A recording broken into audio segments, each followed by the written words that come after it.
you know Mac Truck. I never met him in person. And Matt is the other guy from Canada. They have this podcast together now. This is not an interview, guys. So we'll just do it on a round table. We're just shooting the shit for whatever. There's no interview going on. So and the same back. I'm not going to let nobody interview us. Okay? Right. So we'll just basically, I have a few things that I have on my list that we're going to talk about, and whatever happens, we're gonna go with the flow. All right. Okay? I had no conversation with Matt or anybody before that. So just know. So this is all. Let's bring him in, and we're filming now. So Chris. So tell me about. Turn your phone, brother.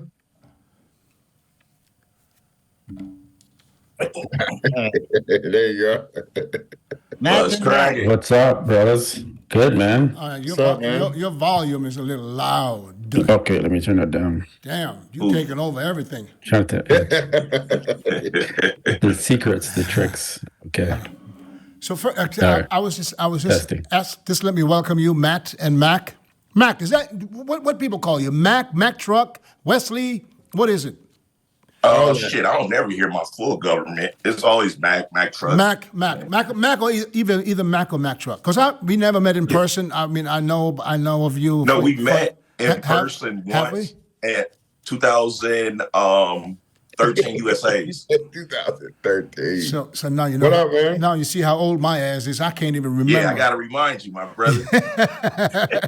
Anyways, I appreciate you guys making the time.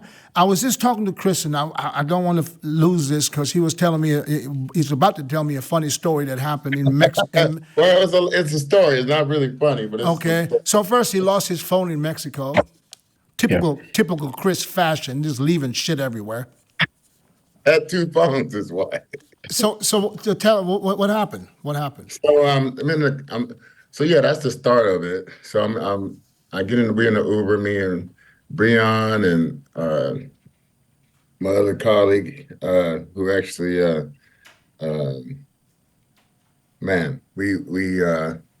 so we go into the airport, we tell him a bunch of stories. I'm turning around in the damn car talking, and I guess it just fell out of my pocket. At the airport? No, yeah. We're in the Uber on the way to the airport. And Gabriel, he's the promoter of the show out of TJ, so he was with us over there. So then I get into the airport, go through all that stuff, security, all that stuff. Then I find I'm going to look for my phone.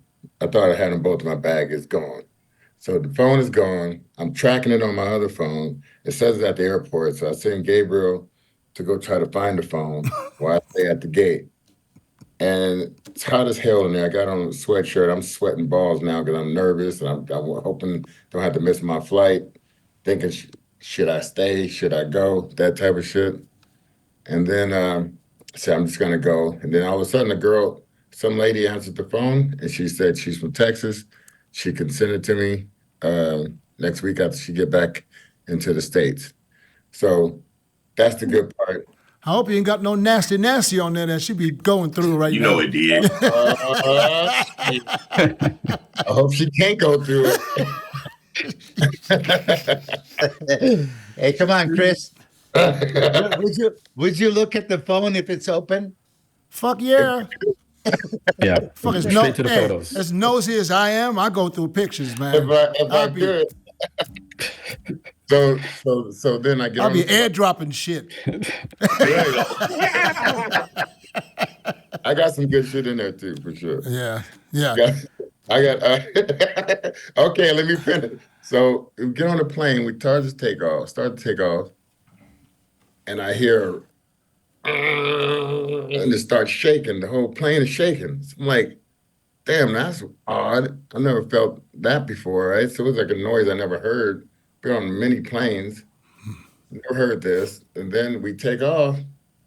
And we're up there, okay, everything's all right, we're good. Get to the landing. We're about to land in TJ. I went from Mexico City to TJ. You know, great weekend out there with all the guys. Come on, Chris, get to the damn story. Yeah. So we about to land. I see the ground, we about to land. And then the plane takes back off again. Oh, he had to pick it back up. Yeah. Oh, I did. I had to go through that one time. So I'm like, He's like, it came short a little bit. He said, let me get back up there and try that one more time. Yeah, but even when we took off, it was sort of like it was going down, back up. But when we started landing our destination, he didn't land. So he go back up. So I'm like, damn. Then we turned hard to the right. And then I felt like he was speaking in Spanish too, so I couldn't hear everything he was saying, but then his English was not that good. And then You know Spanish, Chris. Yeah. and then Thank God you speak Spanish. Yeah. Right. fuck you. So listen, so not with his fast like that, dog. I gotta slow. So listen, so I think we're holding in a holding pattern. I think we're in a holding pattern because I heard him say that. I'm thinking, okay, I've been in a holding pattern before. Maybe just wait until maybe it's a lot of traffic, TJ. Then this fool say we lost the damn wheel. Oh shit. We lost the damn wheel. So I'm like, he said, so we got to reroute ourselves to a more equipped airport for this emergency landing. How do you equip an airport for a plane coming in with a lost wheel? I guess TJ wasn't the one, so we went to Guadalajara. He said, if we die in America. Let's go. But I had landed in TJ and I drove across the border to get home. Yeah. I didn't go. So to America. how did you land now? So we landed. So we get down, and they got all the fire trucks out there, all the damn emergency stuff. They put that foam out already? Well, I don't know what was on the street, but I know there was trucks and shit down. I filmed some of that. But and the girls crying next to me and shit. I'm like, oh shit, it's getting real, right? They pulled in emergency position and shit. And then right before we got down, 10 feet off the ground, I lost it. I started bawling. I was like, I gave it up. I was like, I'm in cross position. I'm like, fuck it, it's done. Oh, they're playing. I Hey, bet I you. seen that movie Flight with Denzel Washington. It's going down. I bet this whole plane smelled like shit. Everybody was crying. Everybody was. I've been on an emergency landing one time. I told you guys this But story. when the pilot say brace for impact, homeboy, I'm telling you. Oh shit! No. Yeah. Oh, I've been there. I've been there. And I ain't even gonna cry. I ain't even gonna lie. Though. I was just like, fuck, dude. So you start balling with the girl. Yeah, hell yeah. I feel you. The older you get, the more sensitive you get with shit that didn't bother me. I used to fly all the time and it didn't bother me. That shit was shaking, I was sleeping. Now, every time that shit starts, I'm like, oh God, please don't let this be the one. I'm in there praying. Bro, I had made my peace with going on the other side, dog. Seriously. I said, okay. I made a little video and shit. You should make a video. You should have made a video. You should have made that last call. The live stream. For my son and shit. Should have made that last call. For the family, I'm talking. All right, Chris. Which airport did you land? Huh? Which airport did you land? Probably in the cornfield. Guadalajara, and then we still had to get back in the air later on to go to TJ. And then but not on the same flight though, right? With no tire. Different plane stuff. Okay. Yeah. All right. Chris still alive. We could be here. Let's get to it. Let's start the show, man. I mean, first, goddamn, I had no idea that this would bring so much attention to last week's podcast. Everybody is talking about this bullshit. Me saying we being blocked. I mean, it's everywhere. It's like everybody's making a video now about. Milos and Dennis being blocked. I said, listen, guys, let's get this straight here. I don't care. I really don't care too much. I mean, anybody, this is his page. He can block whoever he wants to block. If people ask me, I have no idea why. I can only guess why it is. I don't know why he blocked Milos, because I really don't. I mean, I can only understand it because from what he posted in the beginning, it's like, we're still friends and family and blah, blah, blah. You don't block people like that unless there's something that we don't know, And this is what I've been trying to ask for how long? But And we listened to the last 2 years how great he was the whole time. yeah, How, it's you know, like I Milos said. Listen, but he can do beating that drum. he can do with his page whatever he wants. He can block people left and right. It's up to him. I think it's childish a little bit. You know, if you don't want to see what somebody's doing, unfollow that person. You know, and that's the end of it Yep. because you know he knows damn well if somebody wants to see his content, we can see his content. I don't even have to be on his page. You know, so it doesn't make sense. So it's just basically, it's almost like here, fuck you. I don't know why, but fuck you. You blocked. I survived, man. I cried this whole week, man. I'm over it now. I'm over it now. I'm good. Milos, are you still sad? He looks salty. I was never salty. What are you guys talking about? You know? No, seriously. I mean, let's have an open discussion. I mean, kind of all of you were on my case. Like, why am I so soft and not saying anything, keeping it to myself, and basically protecting Samson? So, on that note, before we start, have I publicly said a single bad word about Samson? No. Not one.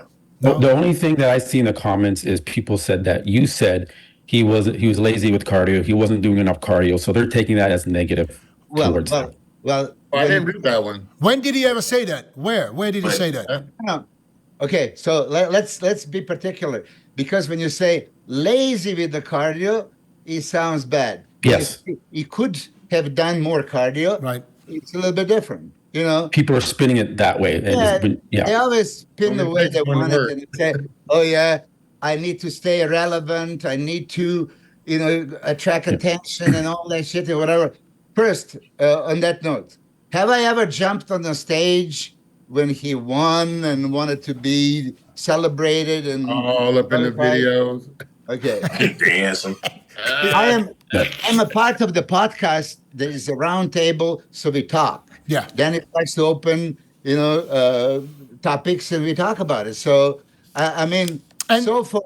And just Milos, hold your thought. And for the people that say all we talk about Samson and other shit, listen, if you're one of the top guys, you're hot, that's what we talk about. Yeah. If you don't want us to talk about you, drop out of the top 10 and see how quick we forget about you.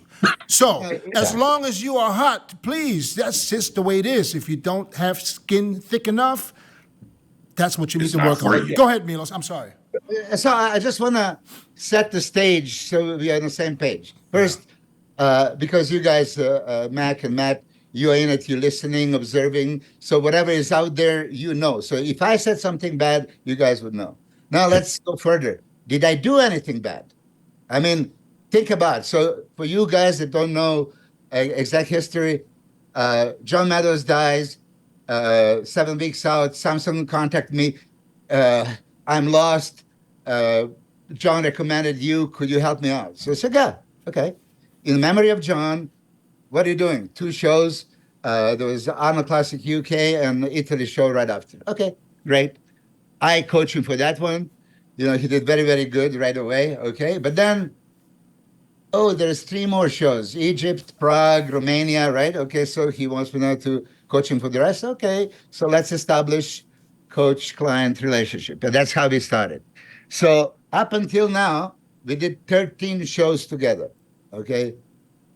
And up until now, you guys saw what I so far did it. So did I do anything bad to him in all this time? Maybe didn't pick him perfectly for the show. Some of you guys would suggest, yeah, could he be better? Yeah, possibly. And That's not on you. That's not on you. That's one thing that is, we're going to bring that. But so far, he made money in every show he entered. So when you think about it, not that money matters that much, but he made like less than 10 grand in 4 years as a pro before me and made 600 something in 2 years, right? So it's life-changing. When we set all this up, we had a deal, we are together till the end, right? We grow together, try to get all this. But that's what they all say, Milos. We know that. As trainers, as coaches, everybody that comes to you said, yeah, man, I want to go with you until the end. That's what they all say. Yeah, that's the line. Yeah. Come on. I heard that so many times. First thing I would say then, he said, if you say that one more time, me and you, we done. You know, but in any way, as you know, in every good relationship, trust, honesty, communication has to be established. Until people prove you otherwise. And how many times Until they does this prove you have to otherwise. happen in order for you to be Until they right? prove you otherwise. So after the Arnold Classic, right, that I understand. I mean, he set up his mind to win, beat the great HADI CHOOPAN and all that stuff. You know, so you have that competitive spirit and all that shit. But things were not going, very well. So he stopped communicating with me completely on Saturday. Okay. And then after Saturday, I could try to reach him. Wait, when stopping communicating, is that like through text, or is that just not picking up the phone? What is that? Period, Chris. Both. I mean, I don't want to go into. It's not fair to discuss this without Samson being here. So Yeah, he can't defend it's himself. not fair to do that, and I don't want to be there. But just for you to get the idea. So Okay. I'm with him, 13 shows, we're together, all that stuff, and we're having a show in UK. So we need to just regroup and all that stuff. I can reach him, and then few minutes Okay. before my podcast with Dennis, I got a text message, and that was it. Right. So on that first Tuesday, I didn't want to even say it. Nothing. Yeah. Okay. I didn't want to say it, but then I publicly announced it. Why did I announce it? So, for example, Fuad jumped on me and said, like, why did you have to announce it, 10 days before the show? I said, like, well, why would I not announce it? We separate the ways. I don't want people to get the idea that I'm coaching him for the show, that I'm not coaching him. I wish him all the best. I hope that he had to suffer down a little bit and, show the better package, because it's HADI CHOOPAN, after all, craziest conditioned guy ever, in a perfect condition the week before. So anyway, this is how it started. But I supposed to get, text and call, and nothing is happening. Finally, 2 weeks later, he made that post that he thanks me, and there was turmoil. There was so many things going on, so he didn't contact me. I said it publicly here and on the Jay Cutler podcast many times. Samson still did not call me, right? Which is the least you can expect. Okay, let's talk about all that stuff. We are friends. Let's continue. As you guys know, I'm still a huge Samson fan. I'm wishing him nothing but the best. But that didn't happen, and then I got blocked. And all this kind of Hey, things. so Fuad said something on his show. He says Samson was just being too classy and didn't want to really say what happened between him and Milos. So what did? Yeah, let's focus on that one. For example, now he's classy. But I do really not want to make this a Samson show today. So I'll let you guys get out the way. Get out the way. But we have a lot of other things to talk about. Just time wise. Right. Yeah, let's try to.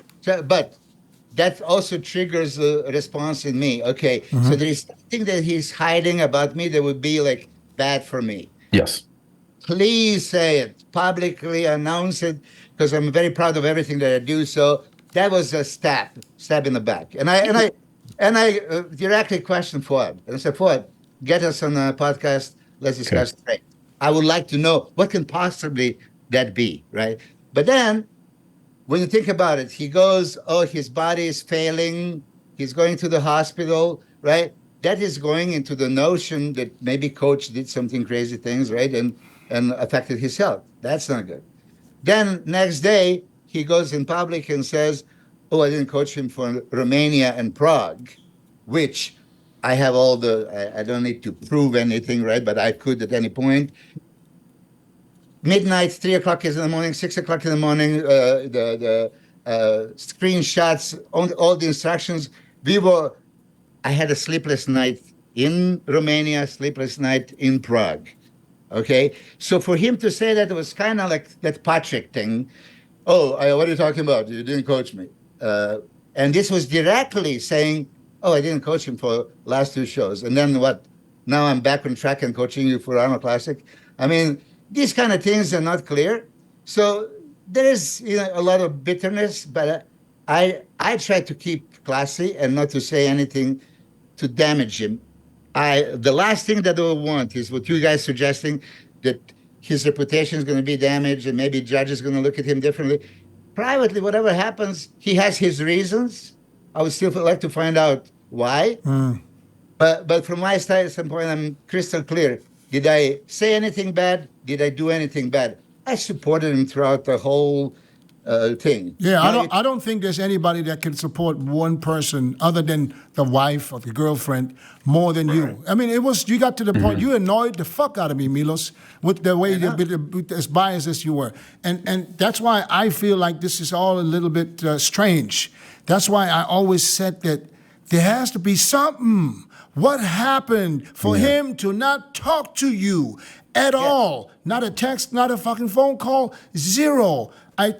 You know, that's why I asked you so many times, Milos, what happened behind closed doors? Because that's what people expect him to, that something had happened. Also, regarding him blocking me, there's people say, oh yeah, maybe there's something that we guys don't know because me and Samson, we're not friends. We talk when we see each other, but we don't communicate.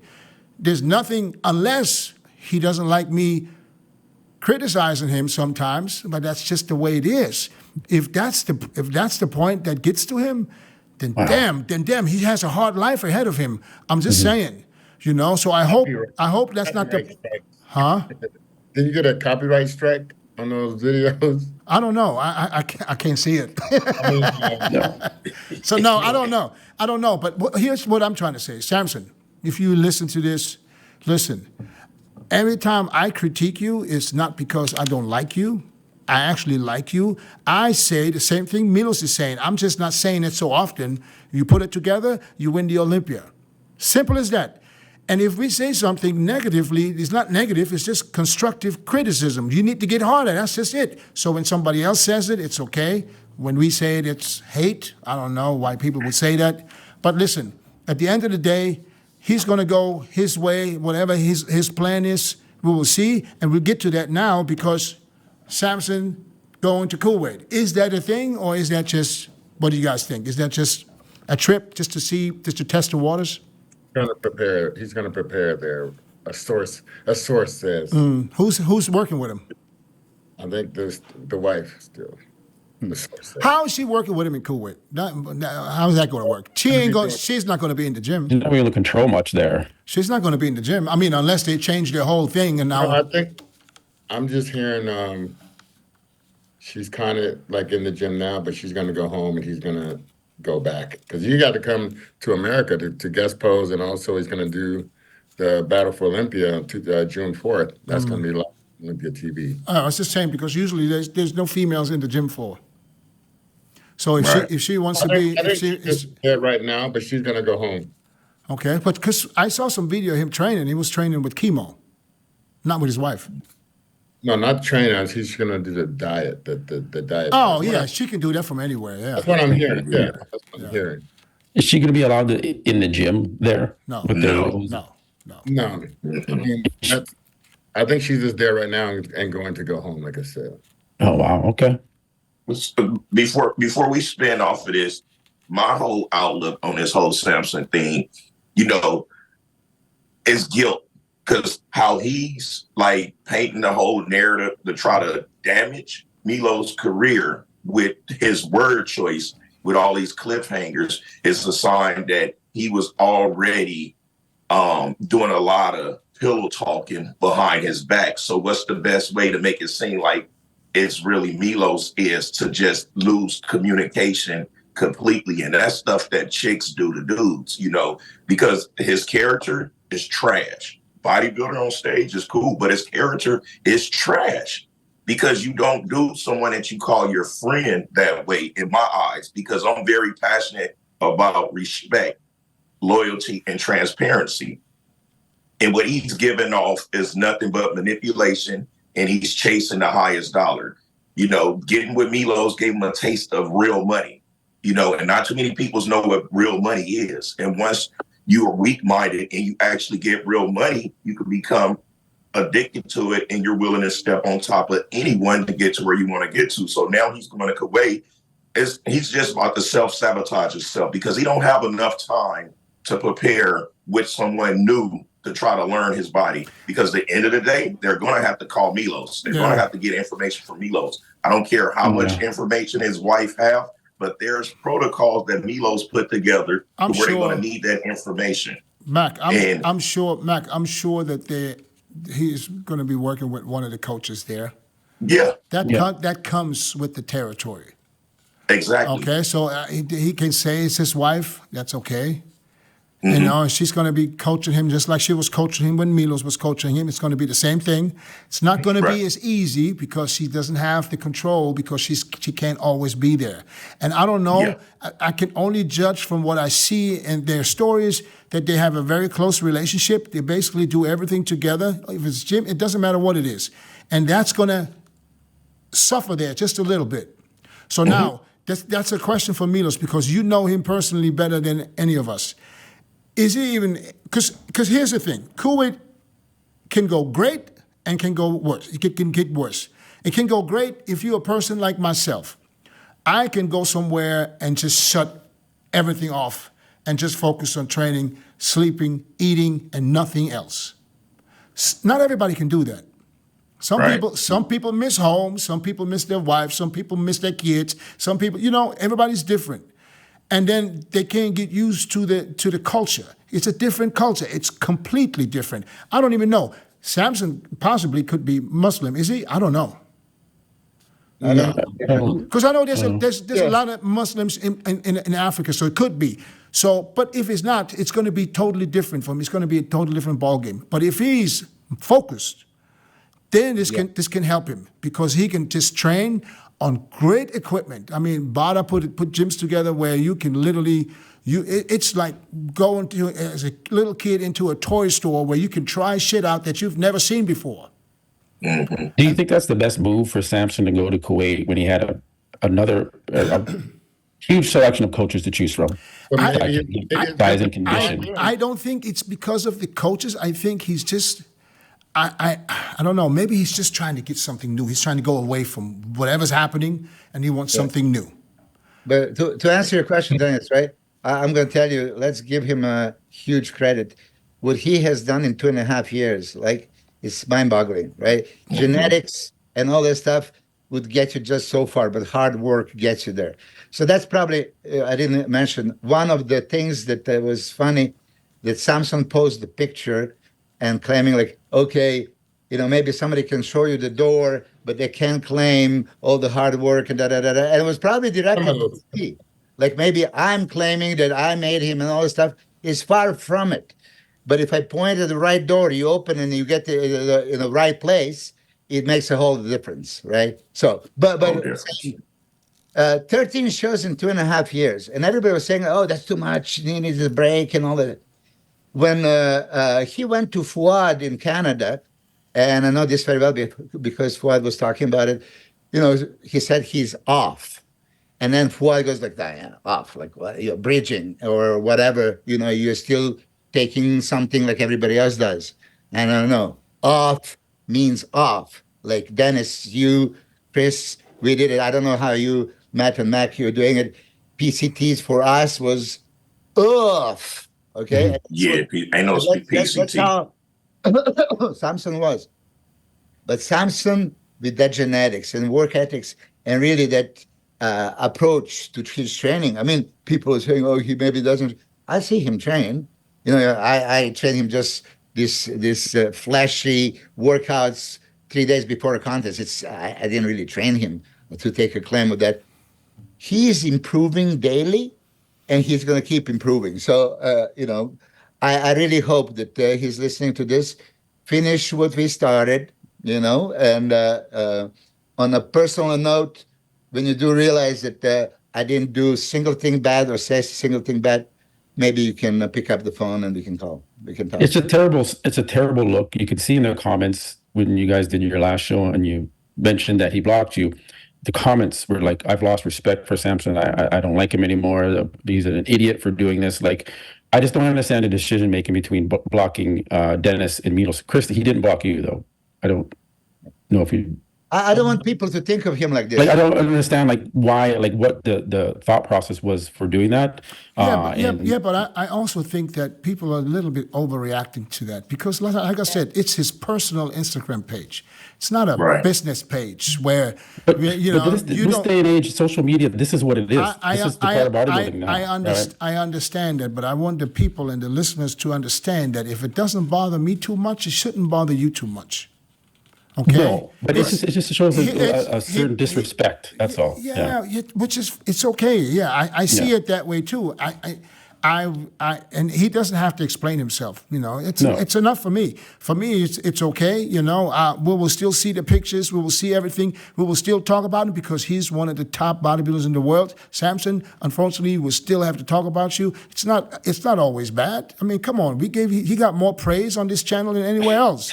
You know what I'm saying? Milos praised them so much. I don't get it. Like Milos is always in his corner. And that's not going to change because, you know, we still feel the same about his shape and his physique.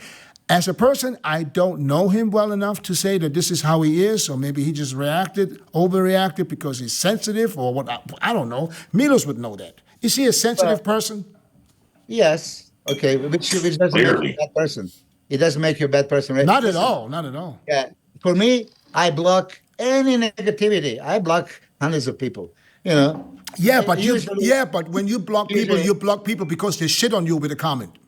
No, shit on me or some of my people or just people in general. Yeah. Understand negative energy. I give them a chance. I usually respond once or twice, but you can't discuss shit with the idiot. They're gonna beat you to death with experience. I get it, but this is different. You can't. A guy that you never met in your life, you'll never see him in person, saying some shit to you. I mean, you have the right to block him. I'll block him too. Yeah, that drives But me. why? I don't read everything like you guys. I mean, Milos is reading every fucking comment that comes in. It's for entertainment. Milos. Milos is active though. He's active on social media. For entertainment, there's also Netflix. There's fucking UFC. There's so many other things than just sitting on fucking YouTube reading comments to hope nobody says something negative. Because that's how you get sensitive, when you start reading all that shit and let it get to you. And if you reply, because Milos likes to reply to people, if you reply, you feed into that bullshit. Well, listen, that's called communication and conversation. You wanna start something? Yeah.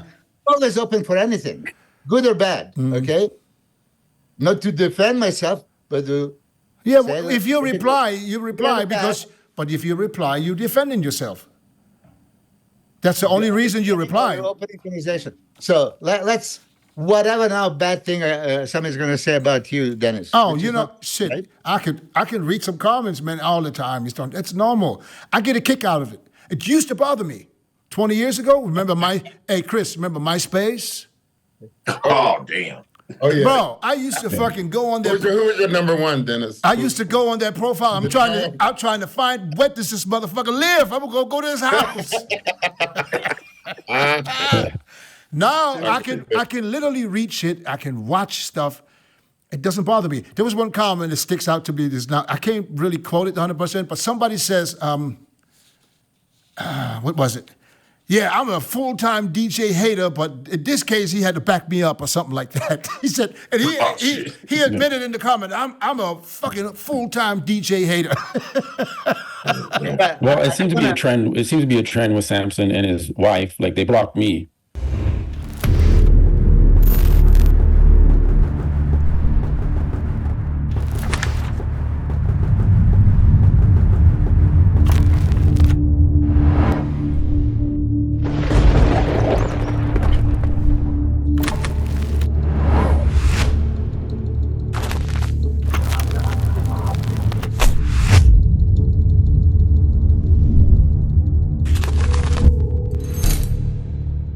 And like who am I to block? Like I don't.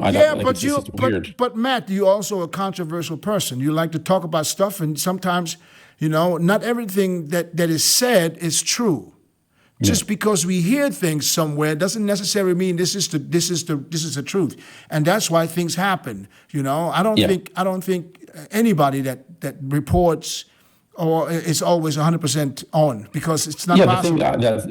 His wife, girlfriend, whatever, DM'd me on Instagram, and it was in response to a post. Oh, really? A video I made about reviewing his condition for the Arnold Classic Ohio. I said he's behind, he's not going to win the Ohio, and that he's got some gyno showing. And then his wife DM'd me and says, "Who are you? You're nobody." Oh, really? Blah blah blah. And I'm like, what? So I just made a normal critique video of his physique and was just reviewing his physique, and that's what it took to get me blocked. Damn. Nothing else, nothing controversial about that. If she messages people, that means they're probably both a little sensitive, and But Yeah, it's this spotlight is not for everyone, because I think I get the most scrutiny out of a lot of people's in this industry, but I learned to become a troll. So when I comment back to people's, I know how to cut them deep because I know they personally don't know me. They know what I show them. So I can relate to Milos being so active on social media, because if it don't affect you too much, you could get a kick out of making their day even worse by living in their brain. So sensitive skin and thin skin, this is not for everyone. And Samson and his wife have been dropped into a big, bright light that they was never expecting to be in. And they got to deal with what comes with this. So they're making a lot of mistakes that you make at a young age now, at an older age. They're making these mistakes. I don't know if this is pertaining to that particularly, this particular subject, but you did make a video saying it's way too many crybabies in bodybuilding on the Mac truck. Yeah, it's way too many crybabies. Like, they're crying. We got Cali Muscle crying. We got Samson crying. We got Fuai crying. We got too many crybabies. With you and Cali Muscle, though. Cali Muscle and Big Boy and... You be friends with them at certain times, and then certain times you be like on the other side with them. I don't know. Well, because I get a kick out of knowing that I can get under their skin. So with Cali, all of this portraying this street life and this gangster, and they're highlighting prison as a good thing, they're glorifying it, and I'm totally against that. And I'm from that lifestyle. You see, so they posers, and I just calls them on it. Like, knock it off, because what y'all promoting to the youth, they're all highlighting something that's terrible and making it seem like it's cool, because there's nothing about gangbanging that's cool. Nothing about it is cool. And they're highlighting it like it is when they're really not that. So I had to apply pressure on them. I must say that Mac and Matt were backing me up. And it looked like it bothered them more than me, which I am. It did. Milos, they're not here because they shit on you. Listen, if they do, I would still like to have that chance. Yeah, okay, that's Milos. No, but that is Milos, 1,000%. Even if you have something negative to say, he will sit there and he will try to convince you and prove to you that you should think maybe a little bit different. On that note, Matt's been very nice to me, and then he was inviting me to the podcast. Like I said to you, I'm on this old school roundtable podcast, so we can discuss it here. And I'm glad to have you guys here. Just to touch that subject, I know Dennis is going to roll his eyes, but you guys mentioned it about that Patrick issue. Okay? Yes, so that's I was actually going to bring that up, but. Yeah, that's a typical example. Okay, so just to make everything very crystal clear, because nobody is thinking. We are talking 1990s. Patrick TUOR is not famous coach that he is now. And I'm not talking about his coaching. He might be crazy good coach right now. And I take my hat off to him, do the coaching and do this. We're not talking about this. We are talking about what happened before. He comes on our podcast and then acts like, what are you talking about? You never coached me. Okay, so we know the whole story. But I wonder. Well, Patrick has been messaging me and giving me some really intense stuff about Milos. Mac knows the whole story. They did it.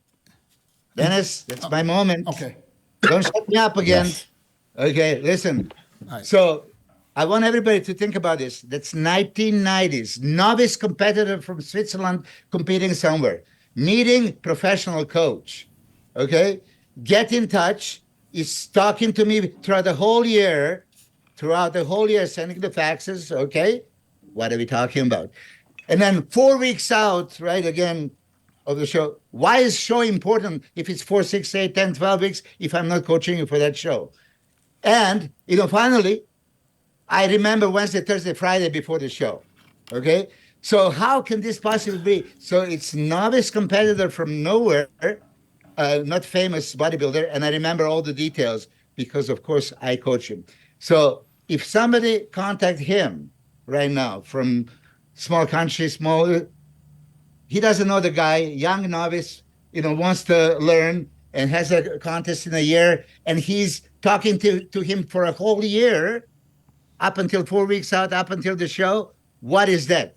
So somebody's going to say, is this coaching or is it just whatever you guys called it? I Mentor. Mentor. No, it was like...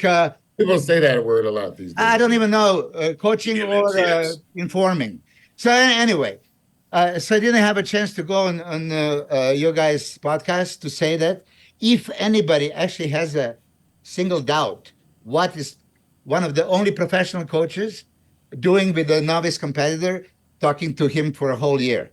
What can that be? Maybe Swiss it's- cheese? Coaching. Maybe Swiss chocolate? sexting. So that's it. And I just didn't have a chance to tell this on your podcast. So Yeah, well, in Milos, we were going back and forth, and Patrick sent me some messages, and he's like, you all believe a serious pathological liar, heavy drug addict, and attention seeker. That's what he's calling you right out. He doesn't even fucking care. That's what he's calling you. Right? So- He was on he said you were on every drug possible, almost killing himself with it all the time. That's what he's saying about you, man. That's what he's saying. Like, so yeah, but how would he know? not just He that, would know That's this. true. How would he know? A whole other country. 1 second. So he would know all this from this 1 year of coaching? yes, yeah. That's a smart man, man. I mean, he must have picked his brain. He must have picked his brain real well, huh? Listen, pathological liar lies all the time, so you can easily find the lies. Find one lie that I lied. Yeah. Milos Milos couldn't lie. I asked him to lie for me a couple of times. He couldn't lie if my life would pretend on it. I swear to God, if he had to save my life or save my marriage, shit, I'll be divorced like a motherfucker with Milos. Yeah. Because he can't lie. He's not that's not that guy. But Dennis, did you get what Matt just said? Yeah. So he's painting me as a Yeah, I saw. whatever, every A A drug. pathological liar, a drug addict, attention seeker. Yeah, but You know.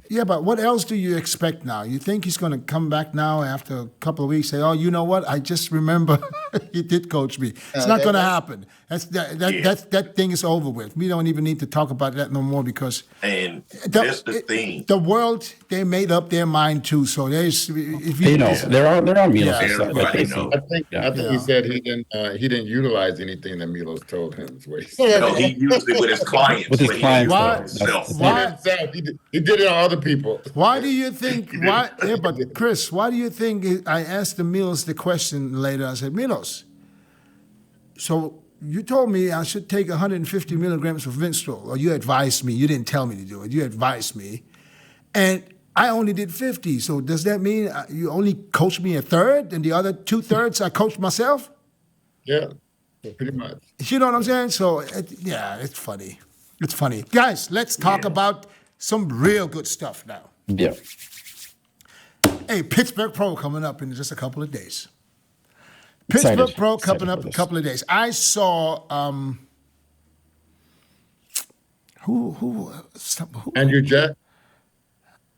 I want to see Big Ramy up on that stage. no, I saw some I don't know what it was. Some on YouTube where somebody said he saw what Rami looked like.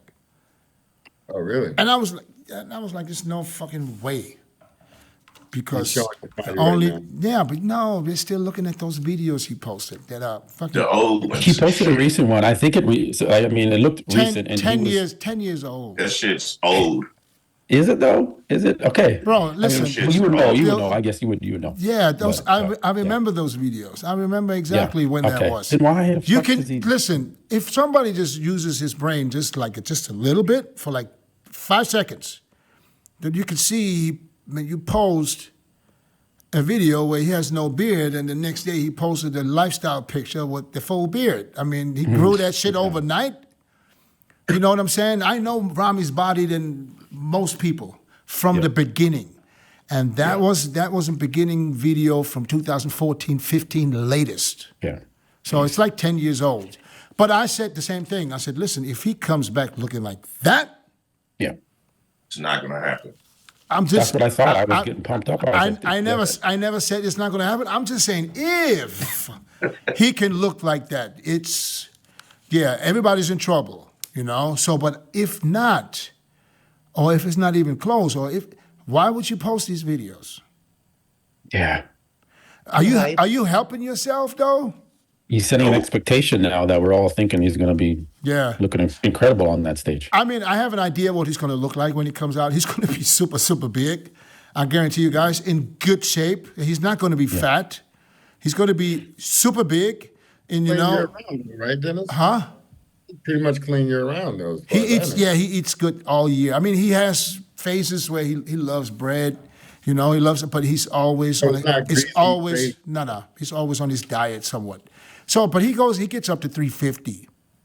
Okay, so 350 pounds. So, but I expect him to come in the 230s, at 330s, and it just be fucking swole. And if I'm in his head right now, I'll be like, pump up as much as you possibly can. I'll be doing push-ups, close grip push-ups like a motherfucker. Carb load. I swear to God. No, I'm not talking about the size ones because just to pump up certain body parts. So I'm really excited to see Rami. I'm fucking excited to see Andrew and Samson, all these three big guys standing next to each other because that's going to say a lot. Now, what's going on with Andrew though? Do you think he's serious about this in the training and the lifestyle and what it takes to become a champion? yes. Okay. Yes, I'll tell you why. Because when I was in Dubai for a month, when I trained with Rami back in 22, and Andrew trained at the same gym, and he wasn't even dieting for a show, was he? No, did Andrew do the Olympia in 22? Yeah. Yeah. He did? Yeah, so he was dieting too. He was in the gym. Every time I was in there, he was there. Cardio early in the morning. So it's I know we don't see much. He doesn't show us much of bodybuilding. You know, every now and then a training video, he shows us more lifestyle things. And that lets people get the idea that, he's focusing on other stuff more. Yeah. No. I think he's pretty strict right now, and I think he knows he has a good shot at doing something really, really big. You know, I mean, he's fast. I'm at the UK. You did? I'm at the UK, and he was hard there. Yeah. I mean, he was at the dark sport booth. You could see the abs through what he had on. Like he had abs. He got probably the best abs up there for sure. That show For sure. next to Nick. Is he doing the Dubai Pro and the Texas Pro? Yeah, he's doing both. Both. Okay. So And I don't know. I just think I think he's going to be improved this year. Andrew Jack. I think he's going to be improved. yeah, I mean, he better be. Come on. Going to be. Improved, but is the conditioning going to still come in? The hamstrings, the glutes, like the backside? Well, that's still early. I mean, he doesn't have to have a condition right now, but we know he can get in shape. We've seen him in shape. I mean, I remember the first Texas show he did. Shit, I was impressed. I mean, majorly impressed. It doesn't happen a lot where I'm like, fuck, I couldn't stop looking at him. I can't even remember who was standing next to him. You know, so it was that kind, like a statue, kind of, you know, and especially with the great set of abs. When he just stands there, your eyes are just automatically drawn to him because he's so tall and he has. So if his legs came up and hamstrings, what else does he need, Milos? A little bit more back, and maybe arms as good as they are. It's just they're so long that you kind of That's the same thing. Yeah, but you know, you can pick him for arms. Look, chest that he has is mind-boggling, right? super flat stomach with a deep abs. So that always looks like so impressive. His front lat spread, you see this and that, right? You know, the frontal biceps he does with the abs. Tyler Mannion doesn't like it, but you know, it looks good. So why not doing it? The ab shot is unbeatable. I mean, Hadi Choopan has a phenomenal abs, but I think just aesthetically, Andrew is even, you know, that much more impressive. And his back is improving. I mean, listen, it's still not the back of Derek Lansford or somebody, but he brings that shape, width, size. And now when we talk about conditioning, okay, Matt, you're very particular. You say, okay, hamstring glutes. Arnold Classic 2023, I mean, that was good condition, even though he doesn't have a threaded glutes. Right? Yeah. Through the chest and abs, I mean, there's not many people that fat-free in the sport. No. I mean, there was the people talking that Andrew could have won Arnold Classic that time. I didn't think, because Samson was just overwhelming, you know, too much in a lower body, you know, to match. I think that's what Andrew needs to have, a little bit more thickness in the side poses. With that crazy chest of his, you know, good shoulders and pretty good triceps. You know, when he does the front triceps, the shoulder arm chest look crazy, but for some reason he doesn't do the side. So if I'm his posing coach, I don't know if Dennis and Chris agree with this, Mac, you too, and Matt, you're a good bodybuilder. So if your upper body is looking perfect in a semi side pose, you just need to turn the legs to the side and keep the upper body the same way, and you look just like as crazy. And when you think about it now, it's really 8 poses that they're judging one by one. You heard Tyler Mannion calling 6 to 2, 5 to 3, right? So it does matter. So just winning the pose might win you the show. And I think that Andrew is very close. Look, he was not even conditioned, and he plays top 5 at Olympia. That's true. They like his physique, for sure. Yeah, he was not in the good. Yeah. Well, I think it's going to be really good to see Martin and Nick Walker both 1 week out from the New York Pro side by side.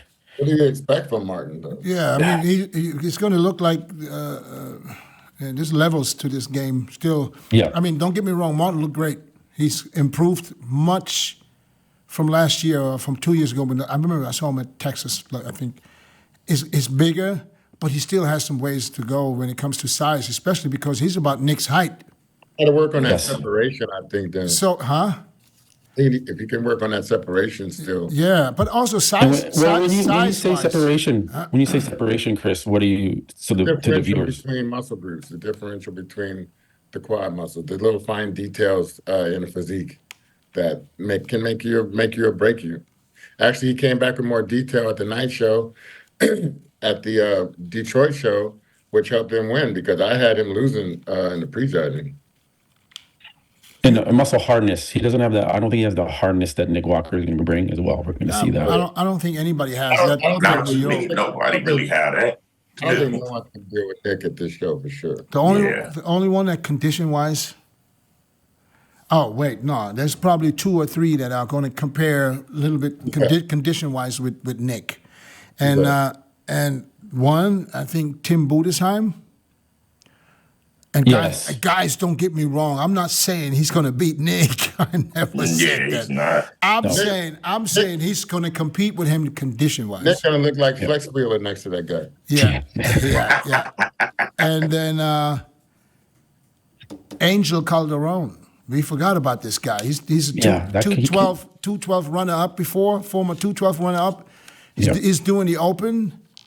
I know he won the Open show before, but this is, like you say, there's levels to it. This is different. I know, but do you know who I'm talking about right now? Yeah, of course. That dude, that dude was so. I was in Dubai the last time. I was in the gym. Angel Calderon is a little bit top heavy, and legs need to be bigger, thicker. Yeah, but we don't. Condition. That's when he's in 212. We don't know really now. He has all this long off season. He's jumping into the Open, which means he's probably never going to do 212 again. His stomach was a little blown out that he could have could have been better there. Okay, You know? I didn't mention his name because I think he has the best shape on stage. I'm talking about his condition. If he comes in like Oh, he okay. usually comes in, condition-wise, huh? Beef stew. Beef stew. I was just about to bring him up. Do you see the pictures? Can we just look up beef stew on Instagram and those pictures? There's a front lat spread and I think two other pictures. This dude is coming in nice. I mean, he's much improved from last year. I remember I was in New Jersey at the New York Pro last year, and I saw him. I was like, damn, this dude is not bad, man. And now he looks like he put on a good amount of weight. And he got a lot of weight up top. Like I was on stage with him at the cow, and he definitely made a dramatic change. He's round and full Yeah. in the pecs. Slight one over because there's a back shot. There's back shots. Yeah, man, that's good. That's good. Yeah, go back one. That one there. So he didn't have that last year. Nope. No. So even gotta get it. even though here, like in this pose, you see the upper traps how it's a lot thicker there. But if you can get, more time, more reps in these lats and make those more like flex wheeler style lats from the back, and that's gonna make this whole physique jump off hard. Yeah. And I know I'm in contest shape here, but damn, you saw this guy very impressive as an amateur, winning overall at the USA, and then making a really good statement there and then. And Tampa, with me and you, Dennis, was there. That guy, he's something real. He's real, man. If he can get those legs front, just as balanced out, the quads, the back, and I think he can be in that top 3. I think, and it's good to see that compared to last year's New York Pro weight, it was a little, lackluster, I would say. Yeah, it wasn't. And this year, even though Nick announced from the very beginning he's going to do New York, this guy's still coming to show up, and it looks like everybody's coming in their best. Do me a favor, check out Quentin Beastwood. Yeah. I like that Beef got those cuts in the calves. They don't have to have big, blown out, bubbly calves, but just cuts in them, and then you're fine. Not a big deal. Yeah, he lived here in Arizona this last year. I didn't even know. He moved up to Seattle. He moved back. I talked to him. He comes to San Diego every once in a while. His grandpa lives here. So Quentin versus Walker, and I was kind of making the case for how Samson beat Nick Walker at the Arnold. Go that picture right there to the left. Yeah. Is that going to kind of be what the judges kind of see? Quentin standing next to Nick. And Dennis, that still ain't the Dennis hasn't been a thickness of big fan. Samson. Yeah, but doesn't it look like it's now a smaller version of Samson right there? Yeah. Milos. I guys, I already told you guys. And I love Quinton, so if I say anything, I'm going to regret it, right? This is still not thickness. And the legs. Okay. Yeah. Listen, I'm comparing just when he's standing there. Structure. His arms a little overpowering, and it just reminds me of a little of a smaller Samson. That's what I'm saying. Both Nigerians. No, but I love Quinton. That's true. For me, that's hashtag bodybuilding all the way. If he creates illusion, listen, Matt Jansen is working with him, so Yeah. Where those pictures? Check out Matt Jansen. I think he posted some pictures where we can see. If he gets fooled, really, like what Stefan did with Martin for Detroit. And I talked to Stefan the other day, just a couple of days ago. I said, like, Martin was perfectly peaked, but not exactly as lean as he could have been. So if he was as lean and peaked like this, he would look freaky. And that's the idea. So now with click on that picture. Yeah, That's a little creepy. Yeah. All right. He's not as wide in the waist as Samson, is a bit more thick in the midsection. Then Quentin still looks like a classic physique. Like the waist is tiny compared to Samson in a sense, even though Samson's waist isn't that big. In person, this guy There's no pictures on there, right? Let's scroll. Okay. Max. Hey. Yeah. Sartorius muscle showing. Come on now. He's coming in. I mean, I'm sure he's going to be on. Does he have better separation in the quads than Samson? Yes, for Yeah, sure. because they're smaller. The bigger your quads are, it's really hard to get deeper cuts. Quentin don't have sweeps. He have long femurs. So of course he's gonna have more cuts because he don't have enough. He don't have the more muscle he put on there is gonna be extremely hard to get them cuts deeper because you gotta give up something. Matt, don't you see the little fine details in those quads? That's going to make a big difference with the Yeah, judge. it's definitely gonna make a big difference. I mean, but in person, he's a much bigger person than he looks on this photo. Yes. And he's Now got the feathers. He got the feathers in the quad while he's posed. Okay. He's like, right? Like that's what Chris looks for. I know that. So let's say he is peeled and dry out of his mind with Yeah. this size. Can he Yeah. beat Nick? he's Well, Nick not is- ready yet to beat Nick Nick. is 260, and Quentin said he's 260. So Nick is 5'6", Quentin's 6'1". I tell you, if he Pound for doesn't pound, beat Nick is bigger than Quentin. if he doesn't beat Nick, there's no one else in the lineup can deal with this guy. Yeah, like I'd say I'd say he's definitely top 2, but he's not ready for Nick as of yet. You see what I'm saying? I'd say maybe another year or 2, but as of right now, he's not ready because of course he have a great front lat, but you know that hamstrings are thin. Once you get to the rear and From your the back, calves are yeah. bigger than your That's- actual hamstrings, There might be a it's shot like there. There you the go. game changes. Look how big his calves is, so it brings more attention to them hamstrings on they're so narrow. So if you're gonna go against Nick, once you go backwards, Nick don't have short legs from the rear. He know how to make his legs and his upper torso look very proportioned. I think the abductors are just a little short on his frame, the length of his leg. So I think you can field in that little piece right there with his hamstrings. It's going to come in time. There's more reps. Exactly. That's why I say another year or 2. He's only started improving his training over the last 2 years. Before Right. that, it was not- And maybe with the posing, like Nick Walker stands a little bit wider apart from that back lat spread than Quentin is more up and down narrow. So if he needs to make that That's- illusion, that's what I was going to say. Well, if Quentin open his legs more, he's gonna look even smaller in the There'll be a rear gap. leg area. there'll be a gap between his hamstrings. Yeah. Yeah, you can't. And Dennis, the posing can improve on this Look at guy Nick Walker. that we're looking at. Yeah, I think so. Yeah. I don't think he's going to beat Nick in New York, but I think that Quentin is going to arrive in New York. Oh, yeah. He's definitely is. Yeah. Definitely. I think he's gonna let people know. I said, listen, I'm coming. You know, just so you all know, and that's a perfect show to do it. You know, to have someone, Yeah, I'm sold. like Nick. Look at that Yeah. one in the center right there. No, Glad he's in the show, you know. is that the that's the latest one? Yeah. 22 hours ago. Yeah.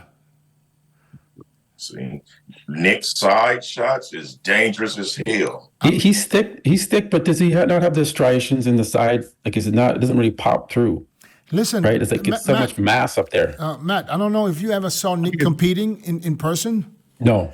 I'll tell you this. Don't judge him off these pictures. I'm telling you, Yeah. this guy, and he done won me over 3 times. This guy will come on stage so prepared. He will hold his shots. He will be tight the whole time. Like, I didn't think that this was possible to go from when he turned pro, where you're like, his physique was shaped, blah, blah, blah. He changed everybody's mind. So don't go by this here, what you see here. Because when he comes out tanned, oiled, game phase on, he looks fucking Different ridiculous. individual. Yeah, I think he's got this. There's a reason why I say I still believe that Nick Walker can upset the whole thing at the Olympia and win the Olympia. Yep. For sure. For sure. There's a reason for this, and this is not because he has the best shape. Oh, I'll tell you what, out of the top 2, somebody moving the hell over. Yeah, I mean, Somebody moving over. Maybe 2. Can he take out Hadi? Can he? He's listen, Oh, yeah. listen. Oh, yeah. I think he can battle with anybody. He's going to make Yeah. a statement. And when when he turns around, it's just only gets better now. Yeah, there is a day before. Dennis, and you know, a lot of people talk about his genetic potential and what he, did with his body, but there was a guy, that same type of mentality, named Dorian Yates. He didn't have the best genetic gifted physique. But if he outwork you and outwork you all year long, like this guy does, Yeah. then he can overcome anybody. You can't say, I mean, I will never say another negative thing about Nick Walker. I tell you guys, because every time I did, think, oh, he proved me wrong. it drives him though. It drives him when you see Yes. it. It drives him. And- And I like I was harder on Nick about the waist and the blockiness of the waist, but Yeah, he's but look what he's improved that. doing. He's improved it. Look He's what he's improved it. doing with his waist. If you know how to He's made- pose, how to hold shit together. I He's mean, a Leo. if he He's a relaxes, Leo. if he Don't relaxes, it's gone. Yeah. Yeah. But he will not relax. You don't care. No, he doesn't. He doesn't care. He doesn't care about doing the vacuum. I know all these other guys are going to be doing the vacuums on stage, and then he's the only one that's not going to be able to hit the vacuum, which I know Milos is not a fan of the vacuums. So. He's more impressive physique to show his abs anyway. Yeah, but the thing is, the vacuum is not for everyone. Nick doing the vacuum would look goofy. You gotta Nick have the has right, great you gotta have abs. right rib cage, the right everything. Yeah, that's true. Oh, Yeah. otherwise, you're. I mean, if he would do a vacuum, it would make his legs look I even don't- shorter. I know. Yeah, Wesley can do a vacuum. Yeah. Matt, I just want to clarify this. I don't have so much problem with the vacuum in the front of our biceps, as Mac said. For somebody, it's great, and for all three Mr. Olympias right now, classic 212 and open, they're all doing it. Yeah. So it's great. But ab shot vacuum, that should be taken out. It's abdominals and thighs. Yes. Hide it. Yes. Yeah. To show the abs. Yeah. Seriously, that was my point. And then, of course, I said, like Arnold. Why did Arnold do? To create illusion. Okay, he was hiding. But then, when you think about it, that's illusion you're hiding. Okay, so we know, oh, this is illusion. Even though bodybuilding is illusion, no, it's still bodybuilding is the body. Let me judge your body. Don't give me that, like ladies, this waist, and then come to your room, drop it, and say, oh shit, what's this? You know what I mean? Like a can of biscuits.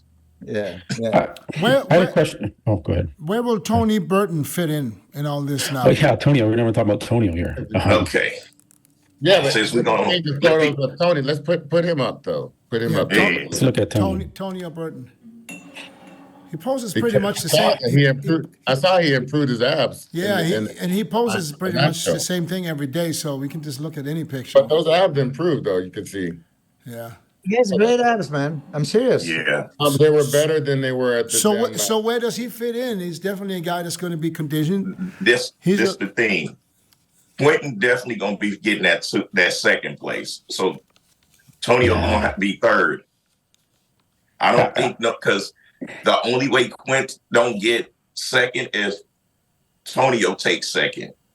So it's a toss up. But Tonio, he's so put together. Yeah. I just feel like if he get them lines extremely deep in his quads, it's gonna upset Quentin as well, because now he's showing the same thing. You got to break it. You got to break it down pose by pose. Okay, what shots is Quentin going to beat Tonio in, right, or vice versa? I think Tonio is going to obviously win both back shots, but then you go side chest and side tricep. I think Quentin has a shot there. I think front double bicep. Quentin has a shot there. Front lat spread. So if Quentin's beating him, by 2 or 3 poses, then yeah, obviously Quentin's going to be second. Yeah, not side chest. Quentin ain't gonna beat him in no side chest. Tonio's side chest is not no cakewalk. He's a big cat. I want to see him up there with those guys. I want to see. Yeah, like his side chest is amazing. But don't you think? Don't you think Tony, being already compete already? His cuts look like they're a little bit deeper. Do you think? They more dense right now. Yeah, I think that video right now is a little bit the older. chest is looking a little bit more cut and striated, a little bit. And yeah.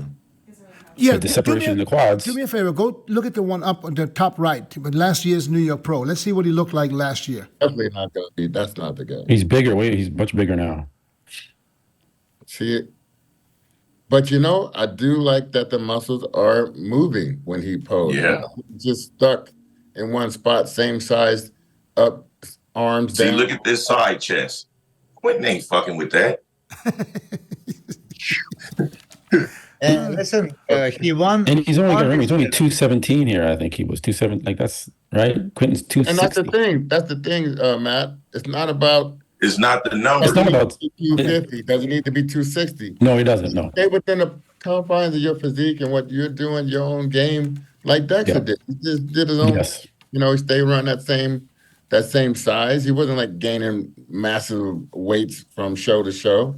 No. It's refining your physique. But No. if you're a smaller guy, you're not going to be a big guy. You're not going to be a. No, I'm a Tonio Burton fan 100%. I think he's a Dexter Jackson 2.0 in the making, and he can. When you say Dexter He can Jackson, damage. when you say Dexter Jackson 2.0, what do you mean by that? Just that I he think can, he's he better can, than he Dexter can. Hill. Yeah. Well, I don't think. Well, I- he has the potential to be. I in a thought sense. Hell no. I thought when you say Dexter 2.0, that means a better Yeah. version of Dexter. Size. No. In the hell making. no. I always put in the making. Okay, If so- he can prove Hell no. himself. So, I don't but care yeah, how but long he yeah, goes. but then it's I not. don't care how long he goes. I know There- Dexter's the there's legend. There's no one. way. But Listen, Dexter he was reminds me of 50 Dexter 100%. Dexter was 50 years old, still top 10 Olympia. Yeah, Longevity. yeah, there's no comparison. Won there, more yeah. shows, But- right? Which means the consistency was always on point. Dex Yeah. only had one mess up with that arm when it was too small in that time. Anything, and then he came out with fake calves before. But other than that, there's no fucking way Tonio would ever be a 2.0 with Dexter Jackson. No Dex- way. Dex came out. Dex came out to the Olympia Cavs looking like fucking Beastwood's calf. Cow. Yeah, that was funny as hell. It was this big. Yeah, I want to make sure that in the comments, I know I'm not saying that Tonio is better than Dexter Jackson, but he has a potential to get close with the way he looks Yeah, I and what he think brings with his That should physique. be his- I That's think it. that should be his role model in his. Yeah, Yes. he definitely has the potential. Yeah, and I think he can Yeah, he can it could be a he carrot can- on a stick. I'm gonna stick with Matt here. I know exactly. He didn't mean 2.0 like better. It's like Yeah. 2.0 next generation. And so speaking of Mac, you said consistency. Yeah, Dexter was most consistent. Tonio is most consistent too. Yes, right. yes. Tonio Short cannot miss. window. Right? Short but window. that's why. Give him a couple more years, and he's improving. We just seen a video of him winning in New York last year. He doesn't look nothing like now. No. Yeah, night and day Yeah. better. And So- now, Yeah. Milos, you mentioned Tonio, like Chris mentioned on some other podcast. Imagine him with the deep cuts in the quads. Come on, man. I want to see it. Can you Man, imagine if he would have those deep lines where his quads would look twice the size? Yeah. he's a problem then. Look bigger than. It would look That's bigger why I see what you're saying. I mean, he has the potential to be like a Dexter Jackson, to come out and where you know when you see his name on the list, it's like, oh fuck, Dexter is definitely in shape. This guy's definitely in shape. Yeah. You ain't got to worry about him coming in off. Even if he is off, it's still better than most other guys on that stage. You know. Dennis, he needs to be known for the cuts like Dexter Yeah. was, for it and bringing it every time. That's what's going to get you over the hump. It's not going to be outsizing people. Yeah. And he has to hit that most muscular, the crab, like Dexter does, because he's doing, like I said to Mac, he's doing a half crab where he's putting his shoulders like that, and he's not going all the way down, and it's just Or he- like, I see a lot of people do that, and I never understood why. Phil Heath was one too. Why? yes, Why yeah, did he? they're Why, shoulder dominant. He's shoulder dominant, so he's yeah, but I he's don't- emphasizing that. But you got to, and also you're putting that physique together. You got to make sure the shoulders. not too big. Jay Cutler did it the same way. I was like, Jay, that's not your pose. That wasn't it. It wasn't Hey, Jay's it wasn't my pose. pose. I hit it a couple of times, but it was never my pose either. Yeah. My pose. Yeah, you had to shake the ass cheeks. That was your pose. Listen, before we go any further, let me get everybody's top I'll put it five. down. Let me get everybody's top five official predictions, top five in particular order for the New York Pro. We're going to start with the guest. Matt, you first. Give me your top five.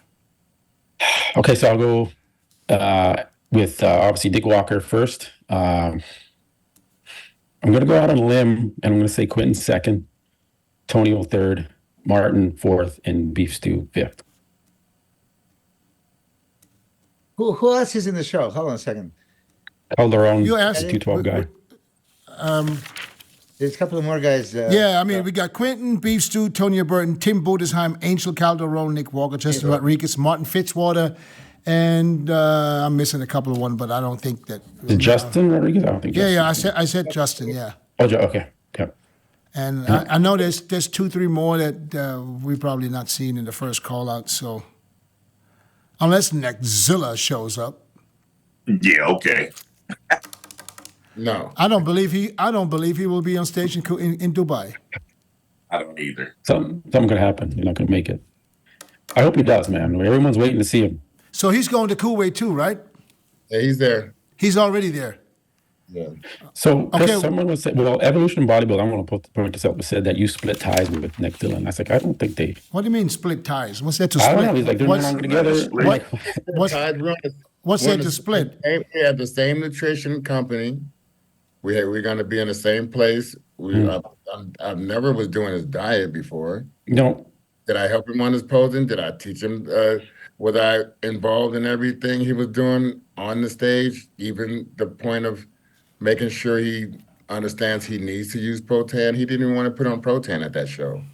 Damn. Did I do anything for him? Yes, I helped do a lot of stuff for the kid. And I'll still be in his corner. If he asks me to help, then I will. Yeah, Then, you know. there's nothing to split. They No, they on a that's team. like- They're a team. But don't diminish that I helped the kid. Yes, I Yeah. helped. I did. Nobody takes Oh, that. we better not have another Patrick. A fast track. A fast track to what he's doing, yes. A fast track to helping him understand the training, the posing, the stuff that I do best. That's the stuff I do best. I don't care who he's talking to. Mac, your top 5. Yeah. I'm going with Nick. I'm going with Tonio. I'm going Quentin, Beefs, and Martin. I got ready. Oh, okay. Chris. Got Nick, Quentin. Hold on, Tonio. no, I'm not. God damn. This is the first time he ever was already. Nick. I'm ready. Nick. Down now. Okay, I got my sticky notes. So who you got in second? Quentin. Tonio. Beef stew. I like that dark look he comes with. He's gonna come with And Matt.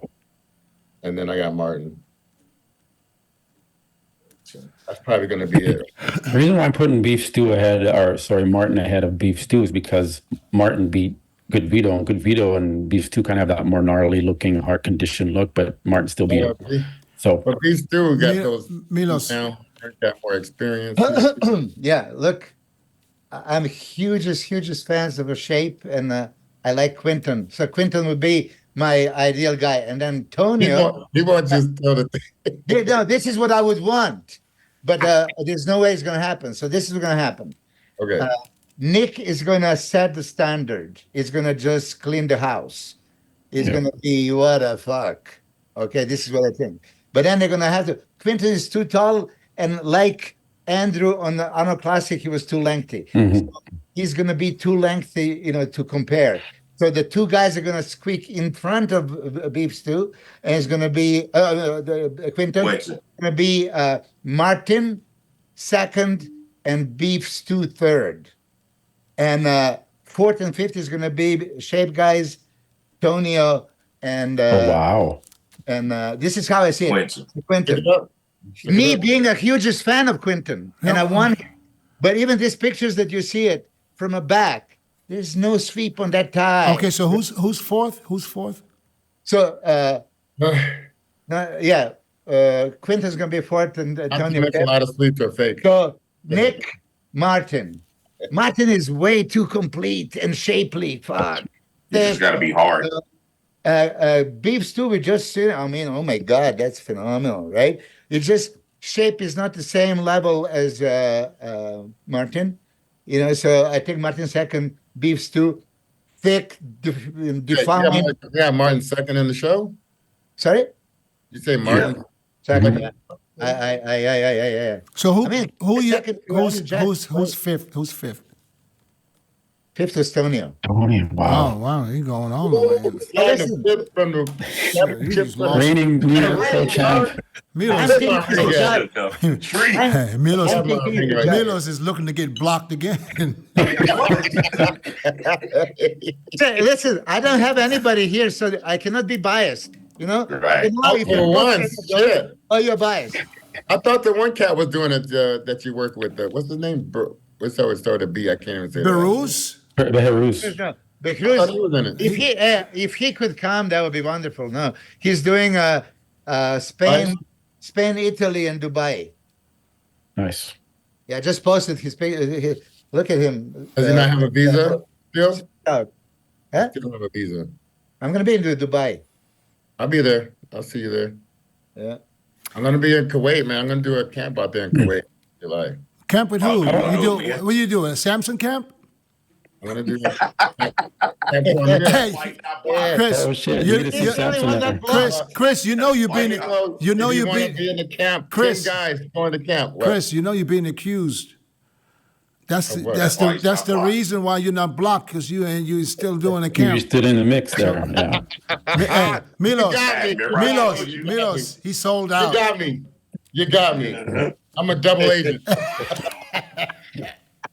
Okay, Got Dennis. breaking his ankles now. Okay, Dennis. break down top 5, but also why. You just Yeah. you just opened my eyes a little bit, though. I had something set, but now I'm not sure no more because you made a clear point.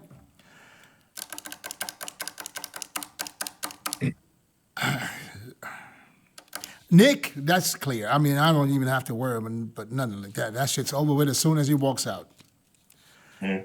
But yeah, I thought I would have Quentin in second.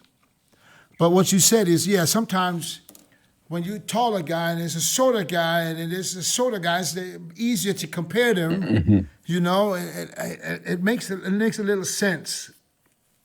But And what? no, don't go with that. Yeah, I'm gonna. Listen, Matt. You know, when in person is a different bodybuilder than He's big.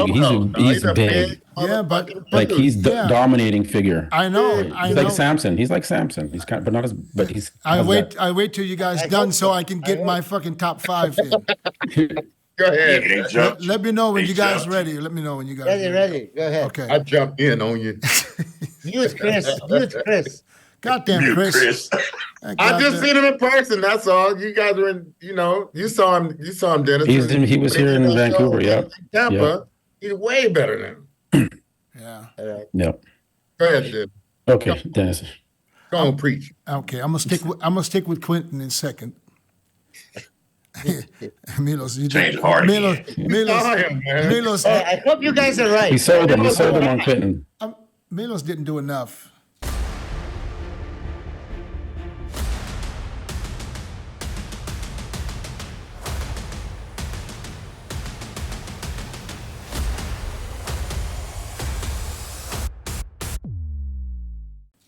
Yeah.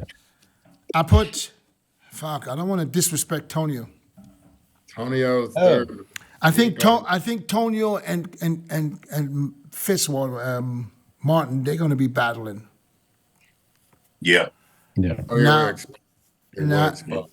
Yeah, huh? Who's going to get exposed? Tony- I think Tony's going to expose Martin from the back for sure. Both shots. Yeah, but Martin from the front. Martin back ain't weak.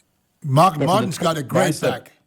Martin, Yeah, his bicep. back ain't Martin weak. looks a little soft in the mid. Like he doesn't have I- that hardness. Okay. That hold was on. one show. Guys, And the get- biceps on Martin too. Like that's another thing too. Let me know when you guys done so I can continue. Yeah. On a double, I'm just saying, maybe I can get a couple of words in every now and then. but double. Martin's back double biceps, his back reminds me a little bit of a Phil. yes, Phil? yes. Okay. Who? Did he win the back shot? He won the back shots in yeah, because Yep. Yeah, he gave him the title. he's been in the Detroit. Okay, yeah. I Excuse didn't me. get it. Dennis. Excuse me. Daniel Vitus looks like who? No, Phil his back in his back double biceps. Don't say It Phil Heath, looks. the And it's Phil I- Heath this. Excuse me. I didn't see that. I didn't see Don't that. think- Excuse me. Excuse Pull me. up the back. I'm still talking, guys. Excuse me. Oh, yeah. Can I get something in without you guys all fucking running y'all? Get Got it 8 times. four-time mute buttons, please. Just tap them all. 7 times. 7-time Olympian. Yeah. So no, I'm talking about that 3D-ish look. Yes. Chris doesn't see it. I see it. Okay. Martin, block Chris. Just so he get blocked too. You Because I know. don't see the back. So I'm Please gonna block him. I'm gonna go I'm gonna go I'm gonna go shit. I'm gonna go with Tonio in third. I'm gonna go with Martin in fourth. And I'm gonna go shit. Yeah. Listen, I don't know, something in here is telling me Angel Calderon is going to be fucking surprising the shit out of some people. Yeah, he will. Yeah. Go with Angel. I just not these two looks good. He's made improvements. He's a bit bigger physique than Calderon and conditioning too. Yeah, I didn't see Angel yet. So Angel, you get mad at me all you want here, beef. Angel gets peeled beyond belief. Angel will be that fantastic striated for sure. But okay, so now here is judging panel. You know, we all love Tonio. Back double biceps and back lat spread. He's going to beat these guys, right? Yep. The only guy that can beat him there would be obviously Nick Walker. So back poses at Tonio's, which you could, but Mac, you said that his side chest is good. I think that his side poses are not as powerful because his chest is a little bit flat and dominant on the You shoulder. need more upper chest So for sure. Martin is gonna kill him. He has a there. much fuller. Yeah, he's much fuller. Martin get him in the side. Martin gonna have to be hard though. If Martin not hard, he's not gonna. He should be harder. He should be harder. He just competed in Detroit. He's been continuing to diet and dry out even more. So he should look. And I mean, I talked both with Martin and his coach. But you guys have to also understand. We always talk about everybody's coming in at 100%. It's never going to happen. Right. So we just everything we do right now, thinking everybody at 100%. So now, just because Martin competed in Detroit doesn't mean he's going to be better. You know, as a competitor, you know, you're great at one show and you're not as good at the next, or vice versa. It could go either way. So we don't really know. All we do right now is just speculating, guessing, and be going a little bit by, because we're thinking about if everybody nails it. When the last time we saw a show where everybody nails it? Fuck all the pictures we're looking at right now. You know, because if we want to judge people by pictures they show right now, shit, I should have about 3-4 sandals in my fucking house right now. What? You know what I'm saying? So many. No one ever makes the condition of the photos leading up to the show. Listen, you can see Stu is in shape right now. I don't care what no one says. I mean, that was outside daylight. You can see that. But pictures is also pictures.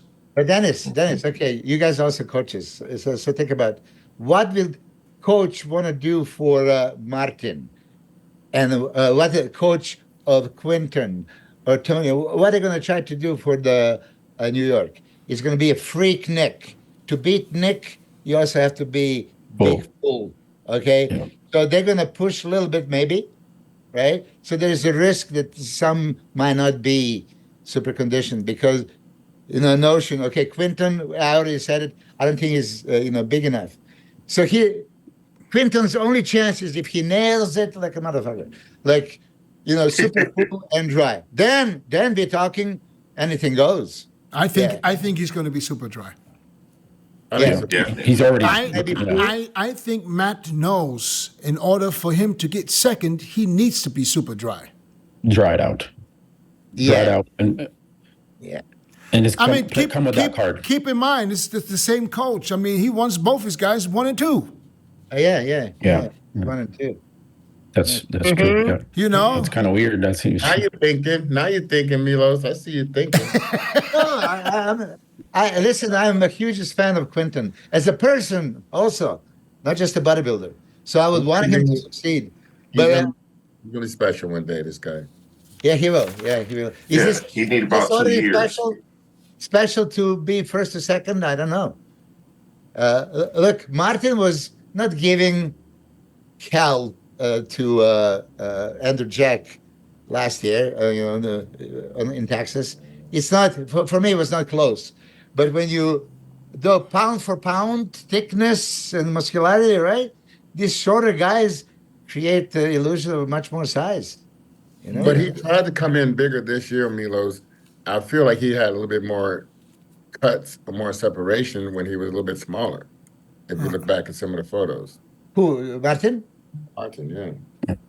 He wasn't more separated this year. I just think that he was like super cool. They did like 4,000 grams of carbs in 2.5 days. Damn. He wasn't. Then maybe he spilled over a little bit. Yeah, shit. You think? Shit. Well, let's talk about someone else real quick. Let's talk about Rubiel real quick. Let me look up Rubiel Mascara or whatever. What does he weigh right now, Chris? I'm not sure, but he was around 295 last time I saw him. Here is why I'm bringing his name up right now, because you saw how I was praising him, Milos. You remember that, right? But I can't help but say this right now. Somehow it looks like his shape is going fucking backwards. It looks to me now almost like his waist is getting wider, and his shoulders are not. The width in the shoulders is not improving. It's just I just see so many things he posts right now. That one right in the middle. I see so many things right now that he posts that just. That was when the last time I saw him. That was in Marbella. It's just I don't know. He needs width with that waist. Shoulders. You got to bring up them delts. The chest is huge, so it's overpowering his delts. Right, and then obviously the quads. But the delts, he's always known he needed more delts. Yeah. I mean, if he's not able to bring them delts up to the point where his waist doesn't look like it's. That's what Nick Walker's been doing. Nick Walker's been bringing up them delts, and so his waist is starting to look a little smaller. NECKZILLA needs to do the same thing. I think Nick totally concentrates on his waist. See, when you see the double biceps, Chris, all right, you critique every fucking body. Now, do me a favor, critique this guy now from whatever you see, and tell me, be honest. Okay. That's not bad there. Oh no, he can stand to get his waist smaller. You could dictate some of that with the poses. The front double is terrible. Yeah, front double. Do different video. If you It was different. It was just It was probably Chris. the guilt that one. wasn't me. I thought it was the whole thing. I was there, but this one right here, go right there with him and Brian. To me, it looks like Brian is wider than him. The side chest is, Brian's a better. You can't touch him on the side chest. He's a better poser. Right here in the front lat. I mean, you can stand to. If he can get a vacuum out of that pose, then that's going to help him a lot. Yeah, but Chris, is he? You're the closest to him. So is he? Is he a good student? Is he trying to learn? Is he doing what he's supposed to do, or is he just? I've been around him. It's he tries. Do what I would like more. Yeah, I would like more. What I like to have seen him come to America and just get down the nose to the grind. Yes, I would like to have seen it. It didn't happen. With this front double bicep needs to improve, like you said. It just makes the arms look not as big as they should. Especially. And look at his legs. They just straight how you say Tonio is. So if he's not gonna twist that angle. Well, it's just gonna be how you utilize those legs in the pose, and the cuts got to be actually deeper. You got to try to get. I'm really surprised that he still poses this way, knowing that Chris is around him. I'm surprised. I'm surprised that that's why maybe it seems to me like he's not improving on just posing alone. If that would be improved, that would make a huge difference. But I don't see any improvement since he came on the scene. If you go, I like the side stuff like this with him. I like that with him right there. Yeah. Right here, you got to vacuum that whole body up and twist and give a little bit more of that lat. That right lat needs to twist around more. Yeah, so you can see it. Body. So stuff like that needs to be improved. You got more bend in the legs. The legs a little bit straighter than what it should be. Open the feet up a little bit. You can't have your feet that close when you're that much of a big guy. His shoulder to shoulder width, I think his stage presence when he competed on stage, he was a good poser for the most part. He may not be hitting the shots right, but his presence is good. But I was yelling at him, Matt, in between. At the coaching front line. I got video. Oh yeah. Okay. I was tinkering with his posing when he was eating. Yeah, like that. Okay. Yeah. So that's not something in your mind. That's something somebody helping you adjust on the fly. Mhm. It was just that time, more time with that type of technical movements and poses, and you hit that 100 times over, then you'll have it locked in. Because when you go to compete, you're not, it's a lot of commotion going on, a lot of screaming, a lot it's hot, you sweating, you're tired, and you're trying to hit a pose correctly. All those things going to come into play. The back double and last spread need to improve still, and the hamstring definition needs to improve still, but it's going to be a matter of being infused like someone that's on a Chris, diet around. Chris, I get all that, but here's what I'm not getting. This dude came on the scene out of nowhere. He got his pro card. The next day, he exploded in the pro scene like I haven't seen in a long time. We haven't seen the dedication since, is what you're Yes, saying. and all shit's going his way. Contract offers, shit's happening for Yeah. him. If I was in his shoes at 28 years old, Gotta take advantage getting of it. that opportunity, whoa, bro. I I don't even know You're how right, to Dennis. I don't even know how to You're put right. that in words. What I would fucking do to learn. And it's not normal. It's not Look at- normal you- that type of stuff happen for you. It's Yeah, not. look at Breon. Not for you, Breon comes across as someone that poses any fucking working. opportunity he gets. Yeah. Yeah. And this guy comes And across Breon- as the exact opposite. But Breon is a machine. Like, he don't care about the hard work. He will be up at 6 o'clock doing his cardio. He'll be Yeah, doing but it. he should Even be when I doing say, this. hey, we gotta, He should be doing this. We set the stage, and he will follow through with every single thing. He won't be missing the stretching, the body work, the ab work, the glute work. He won't be missing that, nothing. So not everybody builds like that. But So you gotta, maybe- he's mature mentally to get to that level, and there's levels to that. And I've explained all this stuff Got to it, Rubio. I got it. But maybe you need to talk to the fucking sponsor and say, listen, would you want this guy to succeed or you want this guy to be forgotten in 2 years? And, I've explained, and you know that. You know me. You gotta hold his hand. Because He this don't is, want it. because Milos, I think this is what's going to happen. If he doesn't put it together, the biggest legs in the planet is not going to help him. The biggest chest on the planet is not going to help him Let me either. put it this way. Now that you're talking, Someone asked me a question. Go ahead, Milos, because I yeah, know. now that and I want you to be seriously think about it. He can go maybe nowhere, and be just like one of the guys that you're going to be out of top 10, or he can reach the top. He has all the tools. Imagine more width and smaller waist. More width and smaller waist, he can win a goddamn any show. Okay, Right. so I who think was you the knew guy? that. I told him that.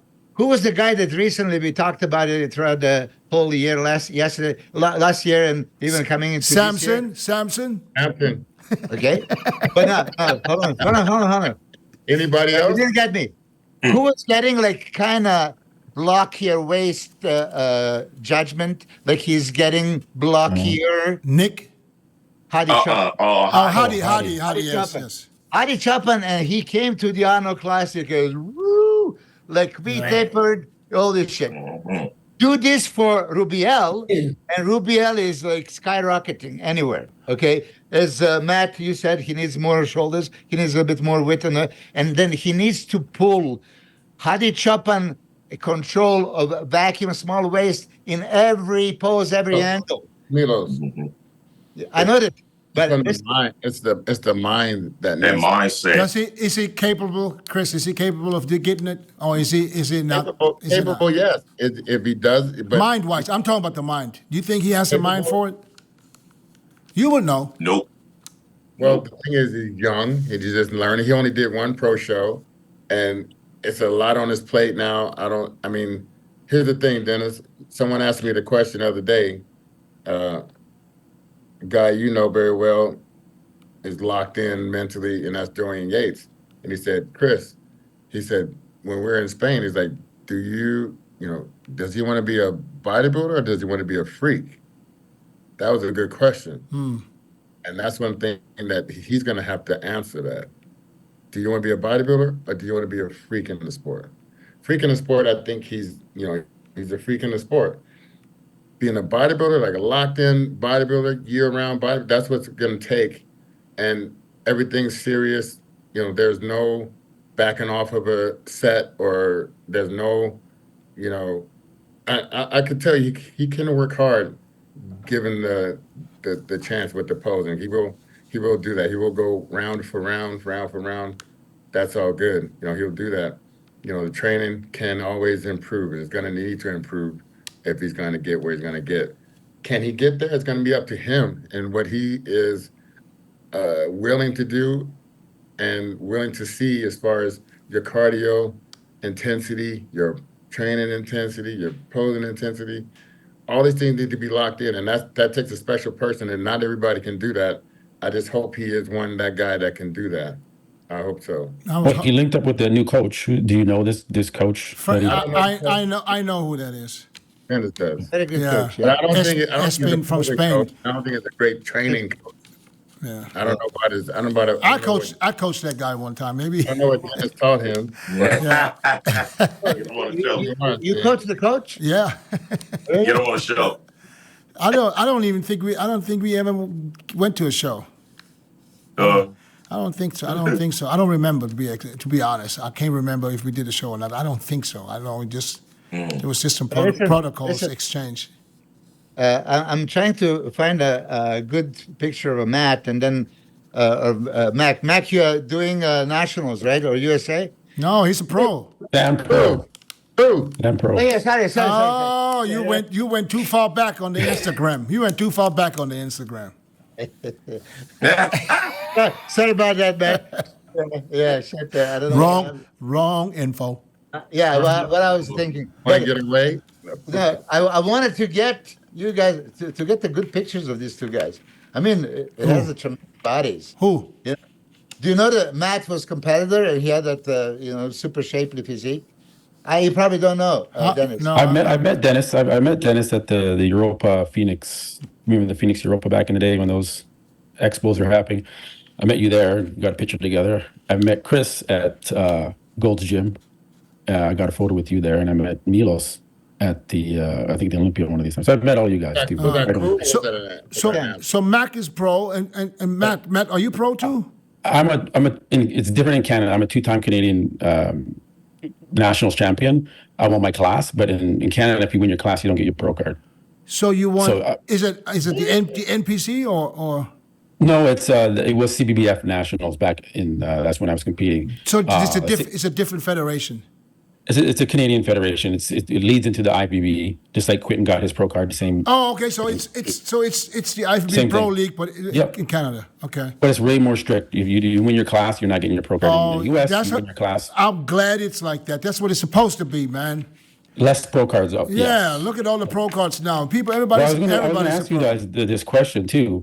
Do you think to kind of make the IPB a little bit more like kind of get the shows a little bit more deeper with deeper lineups and have more pros competing throughout the year? Should they standardize? It's too and late mandate now. it? It's too late now. I know, but it's just it brings it to the level of other sports like tennis, whatever, golf, where they have these guys on the circuit. They're doing all these shows, Yeah, but- right? I know they can't. It's not as maybe healthy to do that. Yeah, it's and not gonna pros make- gotta get themselves. it's not gonna to the go shows, main- and They got to fly themselves, so it costs more to compete more. But It's not going to go mainstream. That's never going to happen. Come on, how many years we listened to that? That's not going to happen, and not in our sport.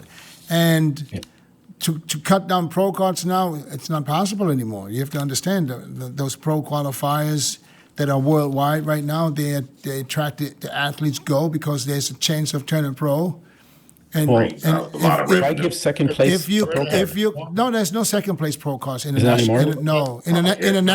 internationally, depending on what you do. If you just do a regular pro qualifier, it's just the overalls. And if you do like an amateur Olympia, then you can get I think each class. I think the top 3 overalls or something. There's 3 pro cards.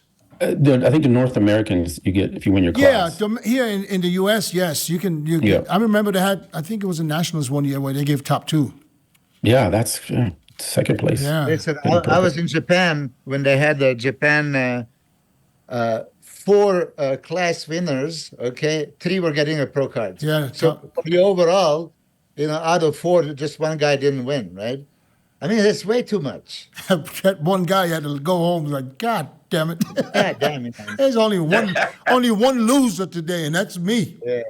But listen, where are all those pros? Where they're competing? That's what I'm saying. They get the pro cards, and then now they become coaches, and they use the IPB name, and that's all. They don't do nothing. That's what I'm saying. Like, should they mandate you? If you're going to get a pro card, you're going to have the responsibility to be a professional and compete, and be contracted to compete. Well, they can't mandate for you to compete, but what they can do is they can say, listen, if you don't compete, then you're going to lose your pro status, and you're going to have to win it back.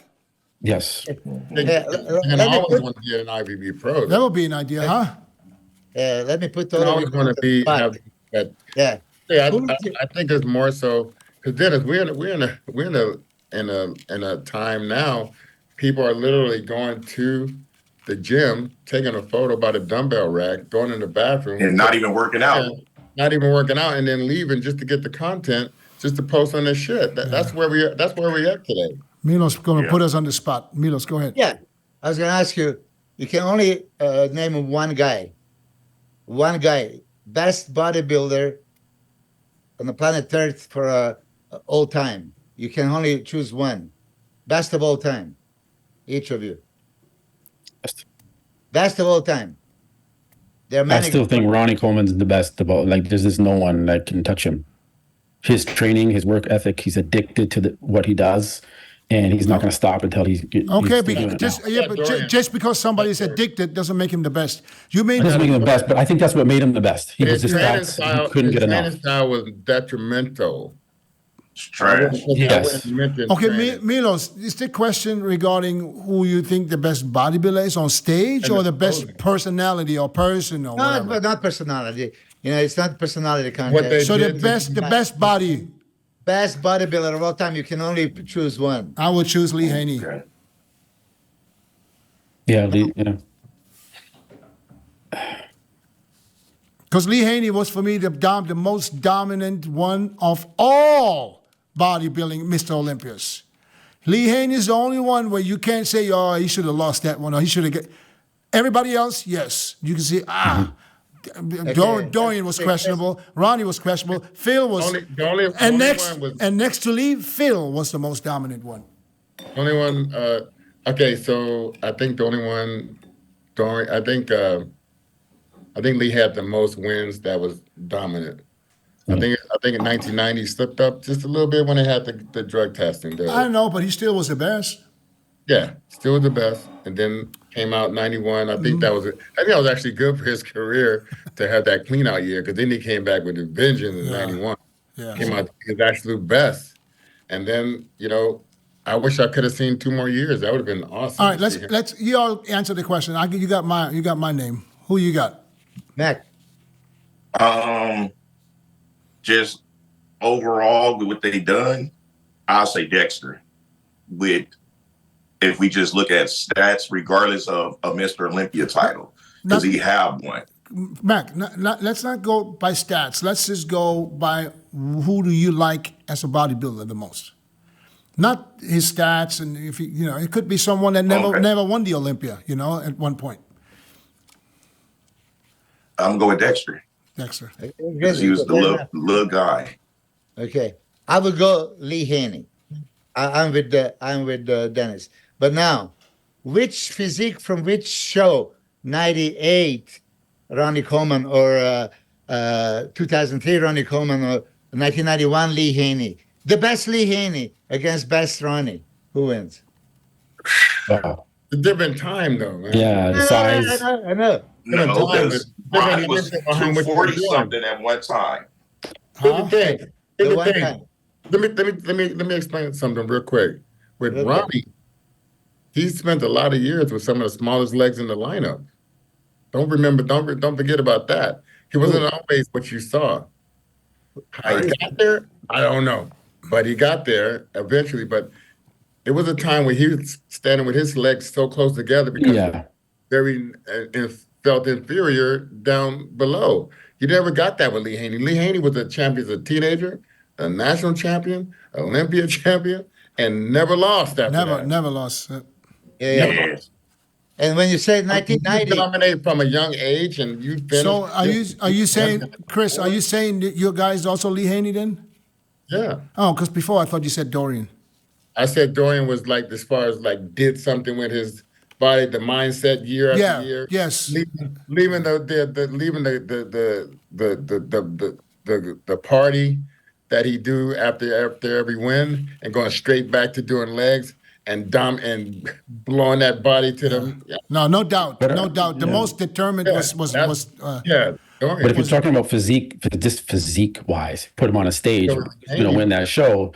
I think is Lee going to beat? No, I don't think he's going to beat Ronnie Coleman. But what he's done, what he's accomplished is yes, a lot.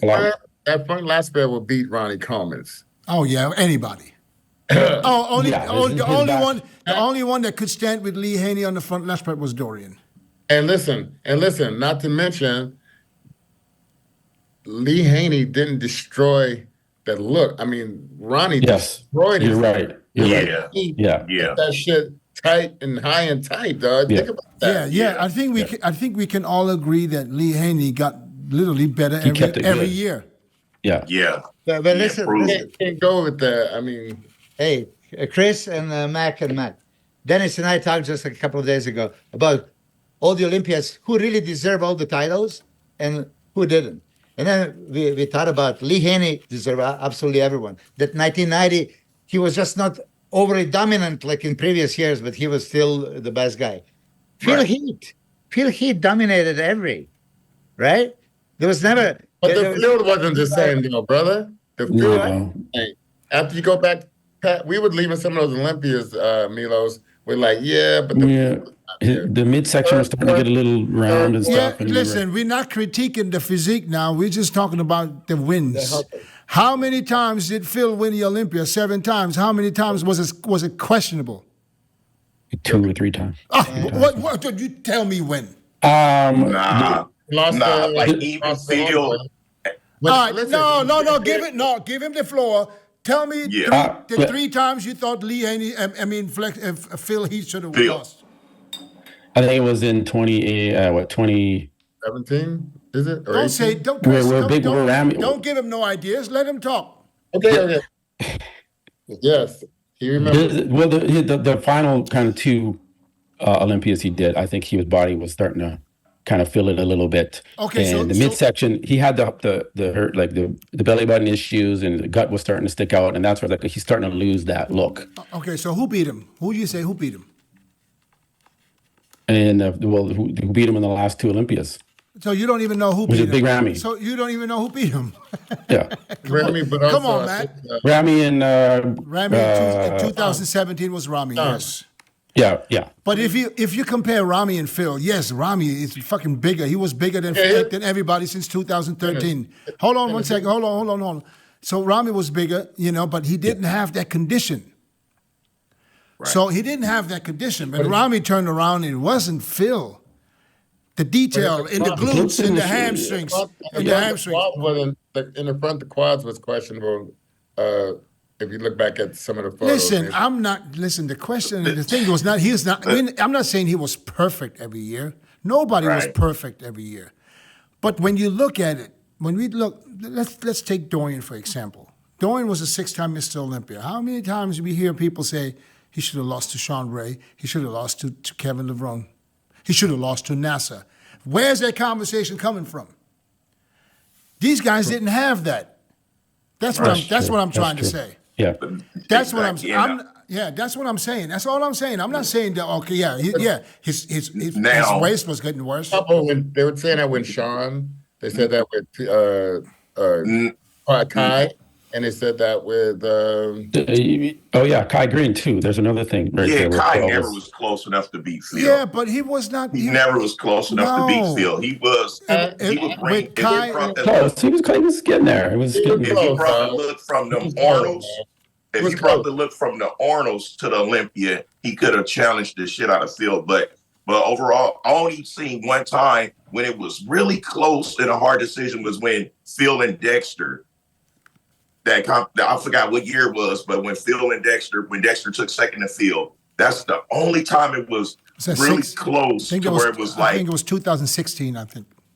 Yeah, exactly. 2016 when it was really close, and Phil still edged it because the thing is, even the years that you say Phil didn't look his best, he still looked better than everyone on the stage. Yeah. So Yeah. No, for sure. 80% Phil still beat anyone else's 100 or 90 or 75 or whatever the case may be. Of course, his abdominals started doing what they were doing, but he still knew how to hide them until it got out of control to where he couldn't control them anymore. And that's the part where they started grading Phil like, okay, he can't be penetrated because he was looking invisible for so long. One year he walked out there, only did quarter turns, and we didn't see him anymore. So Phil, he was just dominant. Period. Yeah. It was just only one time when it was really close. Somebody really challenged him, and that was Dexter. Kai never fully challenged him. What he challenged him was his mental, with starting shit on stage and talking crap and jumping at him, doing all that extra stuff. But that still didn't get in his head. You know what the reason was for, Kai had a great fan base. That's why it looked like it's closer than it really was. And then they came out the Generation Iron, where they made Kai to look this poor guy, taking the subway, Phil taking bath in the fucking rose water. That was all just a fucking movie. That was a fucking movie. And their fans switching over to damn Kai for that because they thought Phil is an arrogant, reading his fucking papers in the fucking bathtub, all that bullshit. You know what I'm saying? Run it. I remember that year. I remember because we all went to the viewing of the movie. Like it was like a couple of weeks before the Olympia, literally. And then when we went to the Olympia, I remember when Kai came out, the crowd went nuts. And Phil came out last as a champ, and he said, Phil came back and said, man, fuck, they were quiet, man. What the fuck is going on? I said, it's the movie. Can I talk about that a little bit? Yeah, but quick, because we're running. I know, I see the time. So when I thought that was pretty ironic you said that, because I remember the fact that when it got to, Jay won a couple times, and then they were like, here comes Dexter. Dexter was making his run, and he beat him, and the crowd was kind of like on Jay's side. I mean, on Dexter's side to beat him. But then that whole year after that, I feel that Jay worked on his People's Champions March. Oh, I'm gonna do this. I'm the he real campaigned. Yeah, campaigned the whole year. Dexter's not an ambassador. I'm the real ambassador. I'm the people. Yeah. We got to that show because I was out there with Dexter's family. Only me and Dexter's family was clapping for Dexter. We was like. Oh shit! Nobody else was clapping. I was like, "Oh shit! Yeah, he's the champion." He turned that boy. That whole crowd was on. Man, every time Jay did anything, the crowd went nuts. Yeah, I just thought that was pretty ironic how that happened. Well, guys, that brings us to the end, man. Mac, listen, I appreciate you guys making the time. Listen, you guys got something good going on with your own podcast. So, keep that up. I'm gonna keep watching. I know Matt likes doing these reaction videos, which I actually like. I like to watch stuff like this because, when it's not always negative. A little bit more detail about what's really going on. Yeah. That's good. And like I said, keep that up, man. I wish you guys nothing but success. Mac, I know you're dieting. You get ready for the Vancouver Pro. Why Vancouver? Why not show in the U.S.? Because I'm going to tell you, well, first, Matt brought it up to my attention to do it. But then what really got me fired up was when Stanham was in the comments constantly going so hard for Patrick. Patrick. That's his name?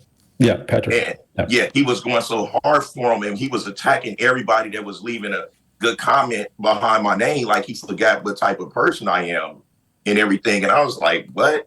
I'm like, oh, shit. Fuck it. I'm all in now because I'm like, I'm older, but the difference is I started in my mid-30s with taking this shit. So I'm like, let's not forget that I really was good. I was something.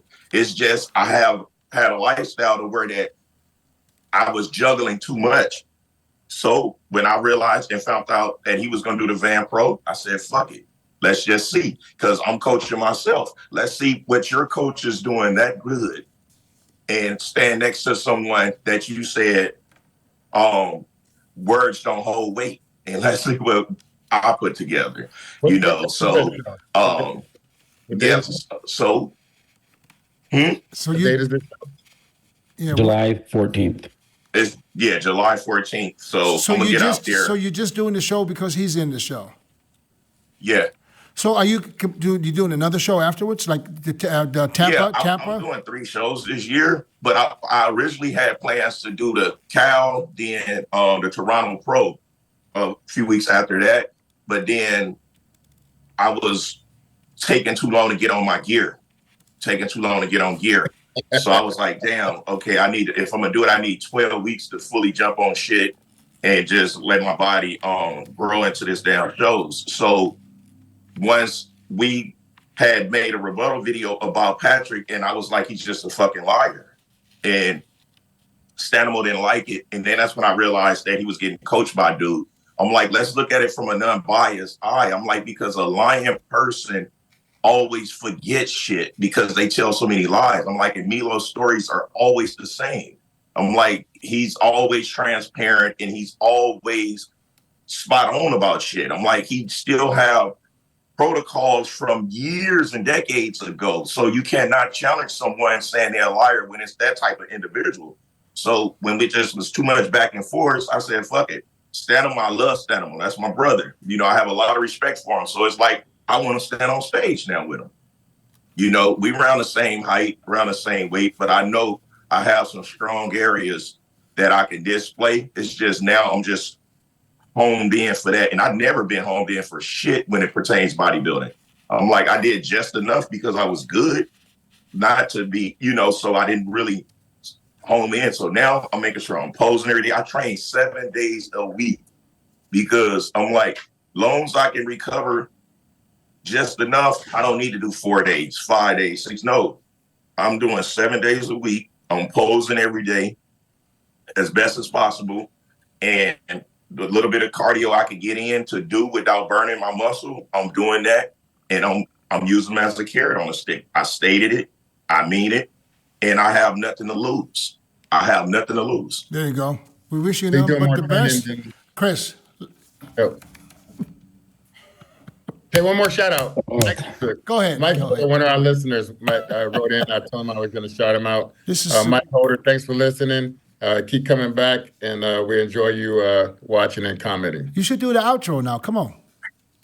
Oh, you do the outro. No, That's- why don't you It's just your do show, it? man. Nope. I just want to thank Dennis and Milos and Chris for having us on the show. Yeah, I mean, this is a absolutely. big deal for us, and we Yeah. appreciate it. And you guys are the OGs, and we respect you and are watching you. I mean, it's an honor to be on your show. So I just want to put that out there. Absolutely. I'm sure we'll find bring it home. we'll one day find a reason to come on your show, brother. Yes, therell be something. Okay, We'll we'll make just, talk about it. let's wait for something to happen so we can Yes. talk about it.